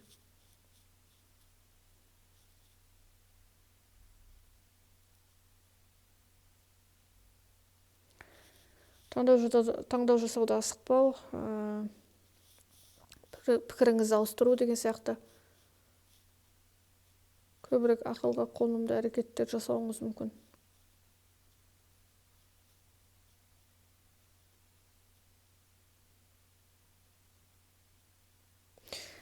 Тағдыр әрекеттеріне қалдыра салу, тағдыр тәлкегіне өзіңіз шешуден әрекетсіз емес, бір белгілерді күтуіңіз мүмкін мысалға.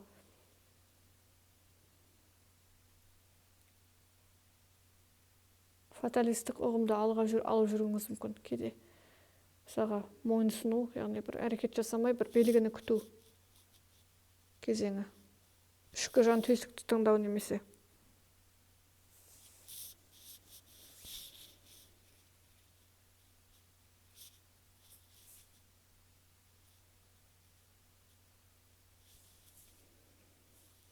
Тағы да жалпы бір жағдай аяқталуы мүмкін, бір кезеңдер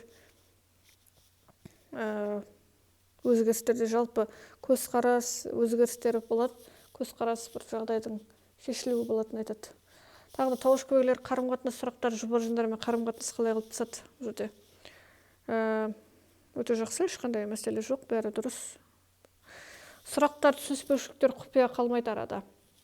Күдіктенетін сұрақтарына жауап табатындарын айтады. Бір мәселеде көбірек ойлану, асықпау, шешім қабылдауда, жағдайды күту, өзінің аяқталуын күту кезеңдері бар. Сондықтан бұл жерде қарым-қатынаста қандай да бір шиеленісті мәселе болғанның өзінде шешілуі мүмкін сол бір мәселелер. Яғни бұл жерде бір сұрақтар, бір әрекеттер немесе бір арада жабылу, айтылмай қалған сөздер деген сияқты кезеңдер болмайды. Немесе бір адамды тұтастыратын басқа мақсат ниет, яғни бұл жерде аса қатты бір жаңағы құмарлық немесе бір рухани әрекет. Тауыш көбегілері жұмыс мәселесі апта кезінде жұмыста қандай өзгерістер болуы мүмкін. Жұмыс жалпы жұмыс әрекеттерінде бұл жерде өте жақсы жұмыс кезеңі. Бұл жерде бір идеяларды іске асыру, таңдауларды дұрыс жасау. Жұмыс кезеңі оңды, бірнеше жұмыстар қатар алып жүруге мүмкіндік бар. Жұмысқа бейімделу, жақсы қарым-қатынас. Бұл жерде әріптестермен, клиенттердің көбеюі бұрынғыдан әріптестермен, клиенттермен жақсы қарым-қатынас орнатуға мүмкіндік болады. Мысалға, немесе бір жұмыс кезеңі оңай болуы мүмкін, ауыртпалықсыз, жұмысқа адам толыққанды беріледі, асықпайды немесе қиындатпайды, бұл жерде ушықтырмайды, өз әрекеттерімен тапсырмаларды уақытылы орындайды, белсенділіктермен деген сияқты қозғалыста болады жұмыс кезеңінде. Мәселе жоқ, бәрі дұрыс жұмыс кезеңі оңды екенін айтады. Бірнеше жұмыстар қатар алып жүру және өзіңізді көрсетуге мүмкіндік бар жұмыста, немесе бір адам өз-өзінен көңіл толатынын айтады жұмыс кезеңінде.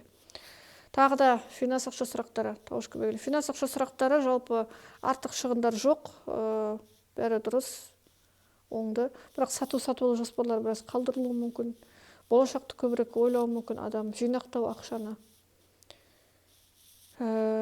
Кейде шығындарға біраз өткен-кеткен шығындарды біраз уайымдап жатқан болуыңыз мүмкін, немесе ақша әрекеттерін біраз көбірек болашақты ойлап жатқан болуы мүмкін.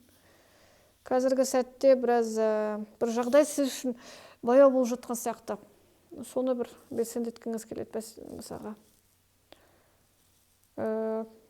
Ақша әрекеттерін маңызды тақырып болуы мүмкін сізде, жалпы айтқанда. Финанс ақша сұрақтары. Бір жағдайға дайын болу қажет деп түсінуіңіз мүмкін. Кейде тауыш көбегілер үнемдеуіңіз мүмкін ақша әрекеттерін шамадан тыс мысалға. Бәрі дұрыс болса да болашақты көбірек ойлауыңыз мүмкін. Үнемдеу ақшаны, жинауға көшу. Ақша әрекеттерінде артық шығындар біреуге қарыз беруден, қарыз алудан бастатуыңыз мүмкін. Ақша кезеңдерін қазіргі сәтте көбірек көбірек ойлануға немесе болашаққа артық әрекеттерге, қадамдарға бармауға шешім қабылдап жатқаныңыз айтады бұл жерде финанста. Бәрі дұрыс. Асықпау, кейде бір белгілерді күту, көбірек болашақты ойлау әрекеттері бар.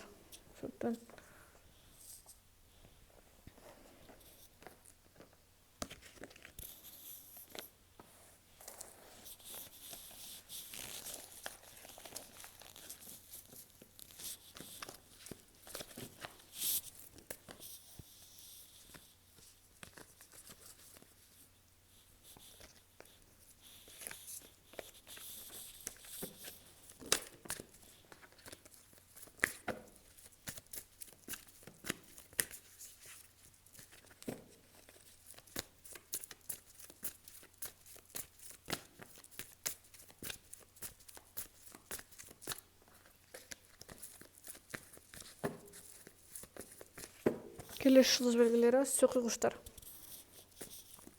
Сойқиғыш белгісі 8-14 маусым 2026 жыл. 8 маусым аптасы, сойқиғыш белгілері маусым аптасы 8-14 маусым 2026 жыл.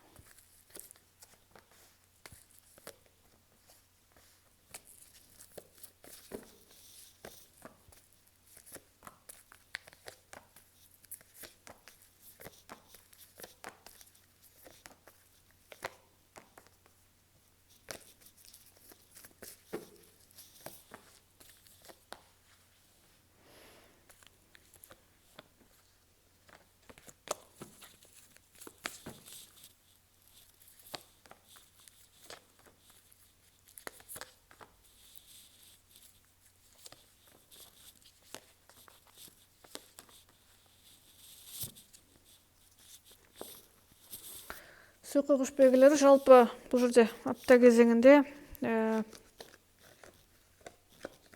бұл жерде де сізде күмән таңдаулар, конфликтқа түсу, біраз шоп, бір сөзге келе алмау, біраз қаупі бар сияқты бір жағдайдан біраз пікіріңізді өзгерту бұл жерде де сіздерде де байқалады. Кейде немесе бір күмән, күдіктер, бір шешімге келе алмау, немесе бір таңдау жасау қиынға соғып жатқан сияқты сізге. Адамдар туралы ма, әрекеттер, бастама туралы ма. Бір сізге сұрақтар өте көп сияқты, өте көп жабықтықтар бар, мәселелер бар. Бір нәрсе сіз үшін толыққанда айқын емес сияқты болып көрінуі мүмкін. Құбылмалы көңіл күй, құбылмалы шешімдер, бүгін бар ертең жоқ, бүгін бір нәрсені қалаймын, ертең бір нәрсені пікірмен қайтам деген сияқты бір ауыспалы бір әрекеттер бар сияқты бір тұрақсыздықтар жоқ болып көрінуі мүмкін кейде сойқиғыштарымызда біраз бір мәселелерге. Әртүрлі шешімге келу, әртүрлі құбылмалы бір ойларда болу адам, әртүрлі ойларды қарау, кейде шешімге келе алмау әрекеттері бар сияқты. Бір адам өзіне не қажет екен, немесе неден бастау керек екенін білмеу, не нәрседен. Немесе бір аяқ асты бір конфликтқа келу, аяқ асты бір жағдайда пікіріңізді ауыстыру, уәдеде тұрмау, немесе бір уәдесінде тұрмайтын адамдар, құбылмалы пікірдегі адамдар, кейде бір мысалға бір адам уәдесінде тұрмайтын, сондықтан кейде мысалға бір таңдаған шешіміңізден күдіктенуіңіз мүмкін өз-өзіңізге. Немесе бір уайымдау бір жағдайда адамдарды бір мәселені маңызды болған тақырыптарды, немесе жаңа бастаманы өзгеріс жасағыңыз келеді, өзгеріс жасау қиынға соғып жатқан сияқты. Бір нәрсені бастауды қалау, бірақ бастау біраз қиынға соғатын сияқты. Іштей адам өзіне не қажет екенін біраз түсініспеушілік туындатуы мүмкін. Кейде шамадан тыс қайғыру бір жағдайды, уайымдау, жоғары сезімталдық, тым қатты асыра сілтеуіңіз мүмкін, бір жағдайда әсірелеп жіберуіңіз мүмкін мысалға. Кейде тым қатты шамадан тыс асуға оңай берілу, бір жағдайда мысалға оңай күдіктену адамдарға, оңай бір сондай бір әрекеттер бар. Бір қалыпты емес, күйзелісті кезең біраз демалу қажет сізге. Бір нақты шешім қабылдауға, маңызды сұрақтар шешуге уәде етпейді. Яғни бір кешіріңіздер, маңызды шешімдер қабылдауға кеңес бермейді жалпы сізге. Бір адамдарға уәде беруге, немесе бір нақты бір әрекеттер жасауға, бір маңызды тақырыптарда асықпау керек. Психологиялық күйзелістен шығуға тырысу керек, уайымдай бермеу керек, жақсы нәрселерді ойлау керек. Күйзелістен бір нәрсені асыра сілтеп жатқан болуыңыз мүмкін. Немесе бір конфликтқа оңай түсу, немесе бір адамдармен конфликтқа келу оңай болуы мүмкін. Сабыр сақтауға қажет. Конфликттен пайда жоқ. Ол тек қана жүйкеңізге тиеді, яғни бұл жерде сондықтан позитивті сабыр сақтауға шақырады. Тағы да қарым-қатынас сұрақтары. Қарым-қатынаста мәселе жоқ, бәрі дұрыс. Бірақ кейде біраз алшақтық, салқындық пайда болуы мүмкін, көңіл бөлмеу, сыртқа көрсетілімге өте жақсы, бірақ шын мәнінде бір рухани сырласу, мұңдасу жоқ, түсініспеушілік. Bir адам екінші адамнан алшақ болып көрінуі мүмкін. Немесе қызығушылық төмен болып көрсетуі мүмкін біраз. Бірақ бұл жерде адамдар арасында айтылмайтын сөздер қалмайды, бір-біріне айтатын, не ойлайтын пікірлерін. Бұл жерде бір мәселе болса, шешуге тырысуы мүмкін. Кейде немесе керісінше бір адам екінші адам шамадан қысымға алуы мүмкін, шамадан мысалға талап қоюы мүмкін, немесе тексеруі мүмкін күмәнмен. Бір сондай біраз бір қалыпты емес әрекеттер, немесе салқын, немесе бір сондай әрекеттер біраз бір қалыпты емес екенін айтады. Бірақ мәселе қалмайды, татуласуға мүмкіндік бар, мәселені шешуге мүмкіндік бар. Қандай кезең болмасын, арада сұрақтар немесе бір құпиялар қалмайды. Тағы да жалпы именно қарым-қатынасқа келген кезде жұмыс мәселесі оқушыларымызда, жұмыс әрекеттері, бұл жерде жұмыстағы жағдай өте жақсы, жұмыста сағатты уайымдамау, барынша дұрыс әрекеттер. Кейде жұмыста да біраз конфликтқа келіп қалуыңыз мүмкін, кейде әріптестермен, адамдармен атмосфера біраз бір қалыпты емес болуы мүмкін, бірақ барынша өзіңізді ойлауға, өз мәселеңізді шешуге сол энергияны жұмсаса, өте жақсы нәтижеге жетуіңіз мүмкін. Өйткені ол жерде бір өзгерістер, алға жүру бар. Қандай мақсат болсын, бір қандай да бір жоспарлар соңында қалып қалмайды, адам соны аяқтауға, шешуге тырысады. Яғни бұл жерде бір жайбарақаттықпен жалқаулық жоқ. Қандай мақсат болса, сол жұмыста бір орындауға тырысады, сол мақсатқа жетуге тырысады адам, мүддесіне жетуге. Өте жақсы жұмысқа берілу, жұмыс кезеңде мәселе жоқ. Өзіңіздікін жібермеу, өз мүддеңізді қорғау, бәсекелестікті алғырлыққа жету, өзіңіз көрсетуге мүмкіндік. Жұмыс кезеңінде алға жүруге мүмкіндік бар. Тағы да финанс сұрақтары артық шығындар болып қалуы мүмкін, кейде біраз шығындар жоспарсыз болуы мүмкін, біраз сізге міндеттемелер көбеюі мүмкін, немесе шығындарды уайымдауыңыз мүмкін. Артық шығын жасауды тоқтатып қорғағыңыз келеді, бірақ шын мәнінде біраз жоспарлар өте көп шығындар. Немесе кейде қысым жасамай, өзіңізге де басқаларға да біраз ақшаны біраз жасауға тура келеді. Біраз сіз сол біраз уайымдатуы мүмкін кейде. Немесе сіз оқушыларымыз ешкімнен ешнәрсе күтпейді, өздері жетеді финанста әрекеттерін. Мәселелерді шешуге өздерінде күш қауқар жететінін айтады. Финанс әрекетте жеткіліктілік, молшылық бар, бірақ бір қысым жоқ, қиындықтар жоқ, яғни бұл жерде кедергі жоқ, өте жақсы. Бірақ біраз тұрақсыздық бар сияқты. Эмоционалды шығындардан аулақ болу керек барынша. Немесе барынша ақша әрекеттерін өздері жасап, біраз үнемдеуді де жауапкершілік бастаманы басқаруды қолға алады, бірақ сол біраз сізді шаршатуы мүмкін, немесе бір ақша әрекеттері эмоционалды тұрақсыздықтарға алып келуі мүмкін, бірақ жалпы өте оңды. Бұл жерде біраз немесе керісінше финансты бас аяғына қарамай жаратуыңыз мүмкін. Мысалға біраз сол кезеңде де біраз сақтық шараларын қолдану қажет, тоқтата білу қажет өзін адам. Сатып алу әрекеттерінде біраз. Бұл жерде әртүрлі бағытта атауға болады. Бұл жерде бірақ шығындар бар, тұрақсыздықтар бар екенін көрсету мүмкін жалпы бағалағанда. Келесі жұлдыз белгісі, балықтар белгісі.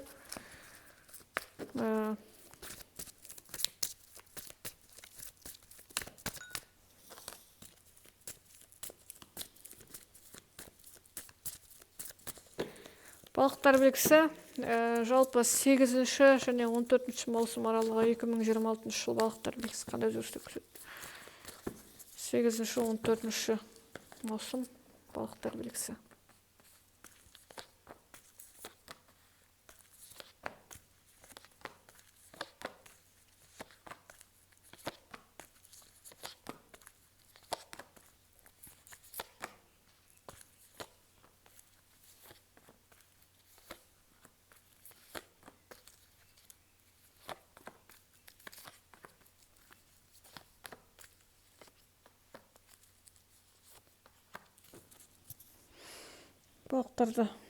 Балықтар белгісінде өте көп ойлану, апта кезеңінде жоспарлар құру, бірақ жоспарлар бір адам өзің нәтижесіне көңіл толмайды. Бәрі дұрыс болса да, күшті болса да.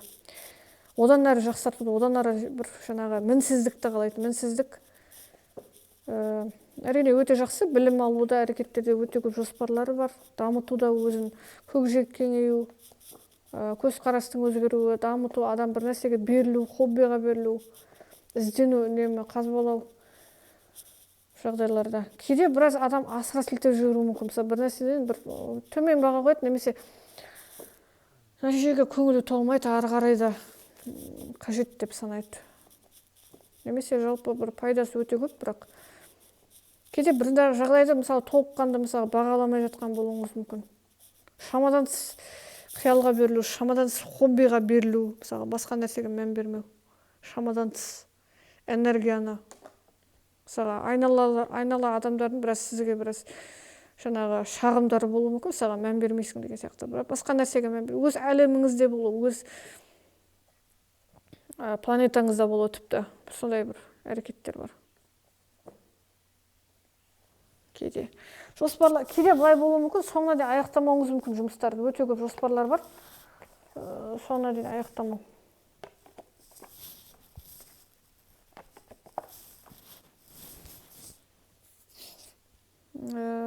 Мысалға жоспарлар өте көп, біраз мәселелер басын бастап соңын жеткізбеу. Өте көп әңгімелер, әрекеттер.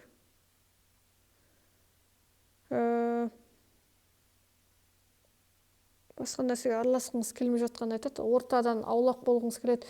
Бір өзіңіз қалыңыз келеді, жалғыздықты аңсайды жүрек. Яғни бұл жерде адам тыныштықты қалайды. Айнала адамдар, орта тіпті отбасы сізге біраз қызықсыз болып көрінуі мүмкін. Өз әлеміңіз, өйткені сіздің ой-өрісіңіз, пікірлеріңіз ерекше болуы мүмкін айналаға қарағанда. Қызығушылығыңыз басқа, адамдар как будто сізге қызығушылық мүлдем пікірлеу, ой пікірлеу мүлдем келіспейсіз, адамдардың сөзіне өсекке берілмеу, қажет емес тақырыптарға қосылмау біраз. Кейде біраз конфликтқа түсіп қалуыңыз мүмкін, отбасымен түсіспеушілікте, мысалға шағымдарымен.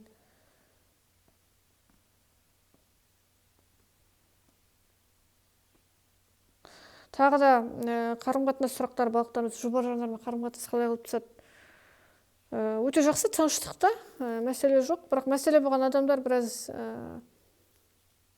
тыныштыққа ауысады.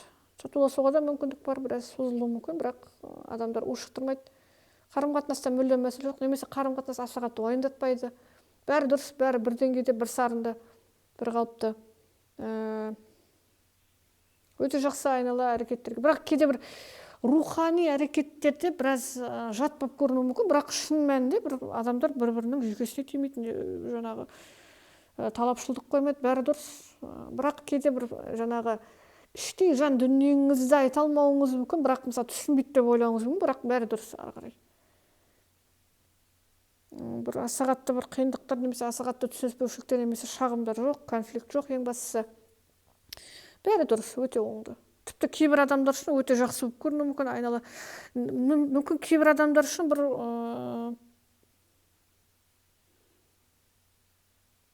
жан дүниесімен, мысалға, мүмкін бір жан дүниесіне, жүрегіне жақын ұстауы мүмкін бір-бірін. Сондай бір әрекеттер де бар кейде. Жалпы өте жақсы, қарым-қатынаста мүлдем мәселе жоқ. Мүмкін сіз қалағандай бір әсер көрсетеді адамдар. Шекарадан аспайды. Жұмыс кезең балықтарымызда, жұмыс әрекеттері біраз бір қалыпты емес, ұжымдағы адамдармен, клиенттермен, әріптестермен бір қалыпты емес, бірақ ол қысқа уақыт қана жалғасуы мүмкін. немесе сіз адамдарға қандай кезең болмасын мән бермей жатқандарын айтады балықтарымыз. Өйткені өздерінің әлемдерінде, өздерінің қызығушылықтарында. Жұмыс кезеңіне аса қатты мән бермейді. Немесе демалыс кезеңі кейбір жандар үшін. Тыныштық кезеңі бір жаңағы мән бермеу.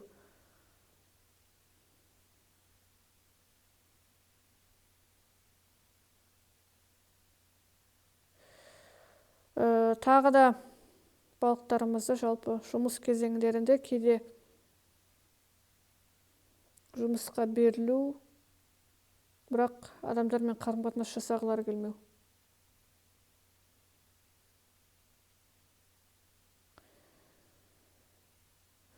Тағы да бұл жерде бір тапсырма әрекеттерін біраз жұмыс кезеңдеріне біраз аса қатты бір мән бермей, басқа нәрсеге мән беруіңіз мүмкін. Біраз жауапкершілік танытпау. Тапсырмаларға, әрекеттерге барынша. Немесе қызығушылық бір деңгейде, әртүрлі деңгейде болмайды, бір деңгейде болады. Сондықтан кейде жұмыс әрекеттеріне біраз салғырт қарау мүмкін. Жауапкершіліксіз. Қалдыра салу немесе. Соңына дейін аяқтамау деген сияқты. Тағы да финанс ақша сұрақтары. Финанс ақша сұрақтары жалпы төлемдерді төлеуге мүмкіндік бар, реттеуге, жаңағы жұмыстарға, басқа бір шаруаларға, бір сарында тұрмыс тіршіліктегі мәселелерге жұмсау ақшаны. Қарызды жабу толықтай мүмкіндік бар. Кейде кейбір адамдар қарыз алуға да біраз бір ақша әрекеттеріне біраз тағы да қайта-қайта ойланып көруге шақырады. Немесе қарыздарын жабады толықтай, немесе тағы да қарыздар алу мүмкін. Мысалы, кредит алу мүмкін, мысалға, несие. Сол қатты қажет пе? Асықпаңыздар, ақша әрекеттерінде асықпаңыздар. Қайта қарап шығыңыздар. Немесе кейде кейбір балықтарымыз мүлдем ондай тақырып емес, жай ғана бір мысалға аяқ асты бір мәселелерді шешуге кетеді ақша. Тұрмыс тіршіліктегі мәселе, жөндеуге сынған, жөндеуге мысалға сынғанды жөндеуге деген сияқты бір ремонт жұмыстарына, немесе көлік ремонт жұмыстары, жалпы бір мәселелерге, тіпті сатып алу жоспарлары жылдам болуы мүмкін. Кейбір адамдар көлік сатып алады, кейбір адамдар тіпті жылжымайтын мүлік сатып алады, бір нәрсе сатып алады, немесе ақша әрекеттерінде бір аяқ асты бір өзгерістер болады. Аяқ асты бір өзгерістер болуы мүмкін. Ең бастысы асықпау қажет. Бірақ жоспарлар алдын ала реттестірілген болса, сол жоспарлар уақытылы орындалуы мүмкін. Яғни бұл жерде мүлдем кедергі жоқ. Финанс ақша әрекеттері бұрынғыдан ерекше болады. Немесе бірнеше жерден табыс көзі келуі мүмкін. Ақша әрекеті бір мәселелер шешілуі мүмкін, оңайға ауысуы мүмкін, яғни қиындықтар жойылуы мүмкін. Бұл жерде әртүрлі бағытта атауға болады. Финанс ақша әрекеттерінде бір үлкен өзгерістер күтеді. Рахмет, назарларыңызға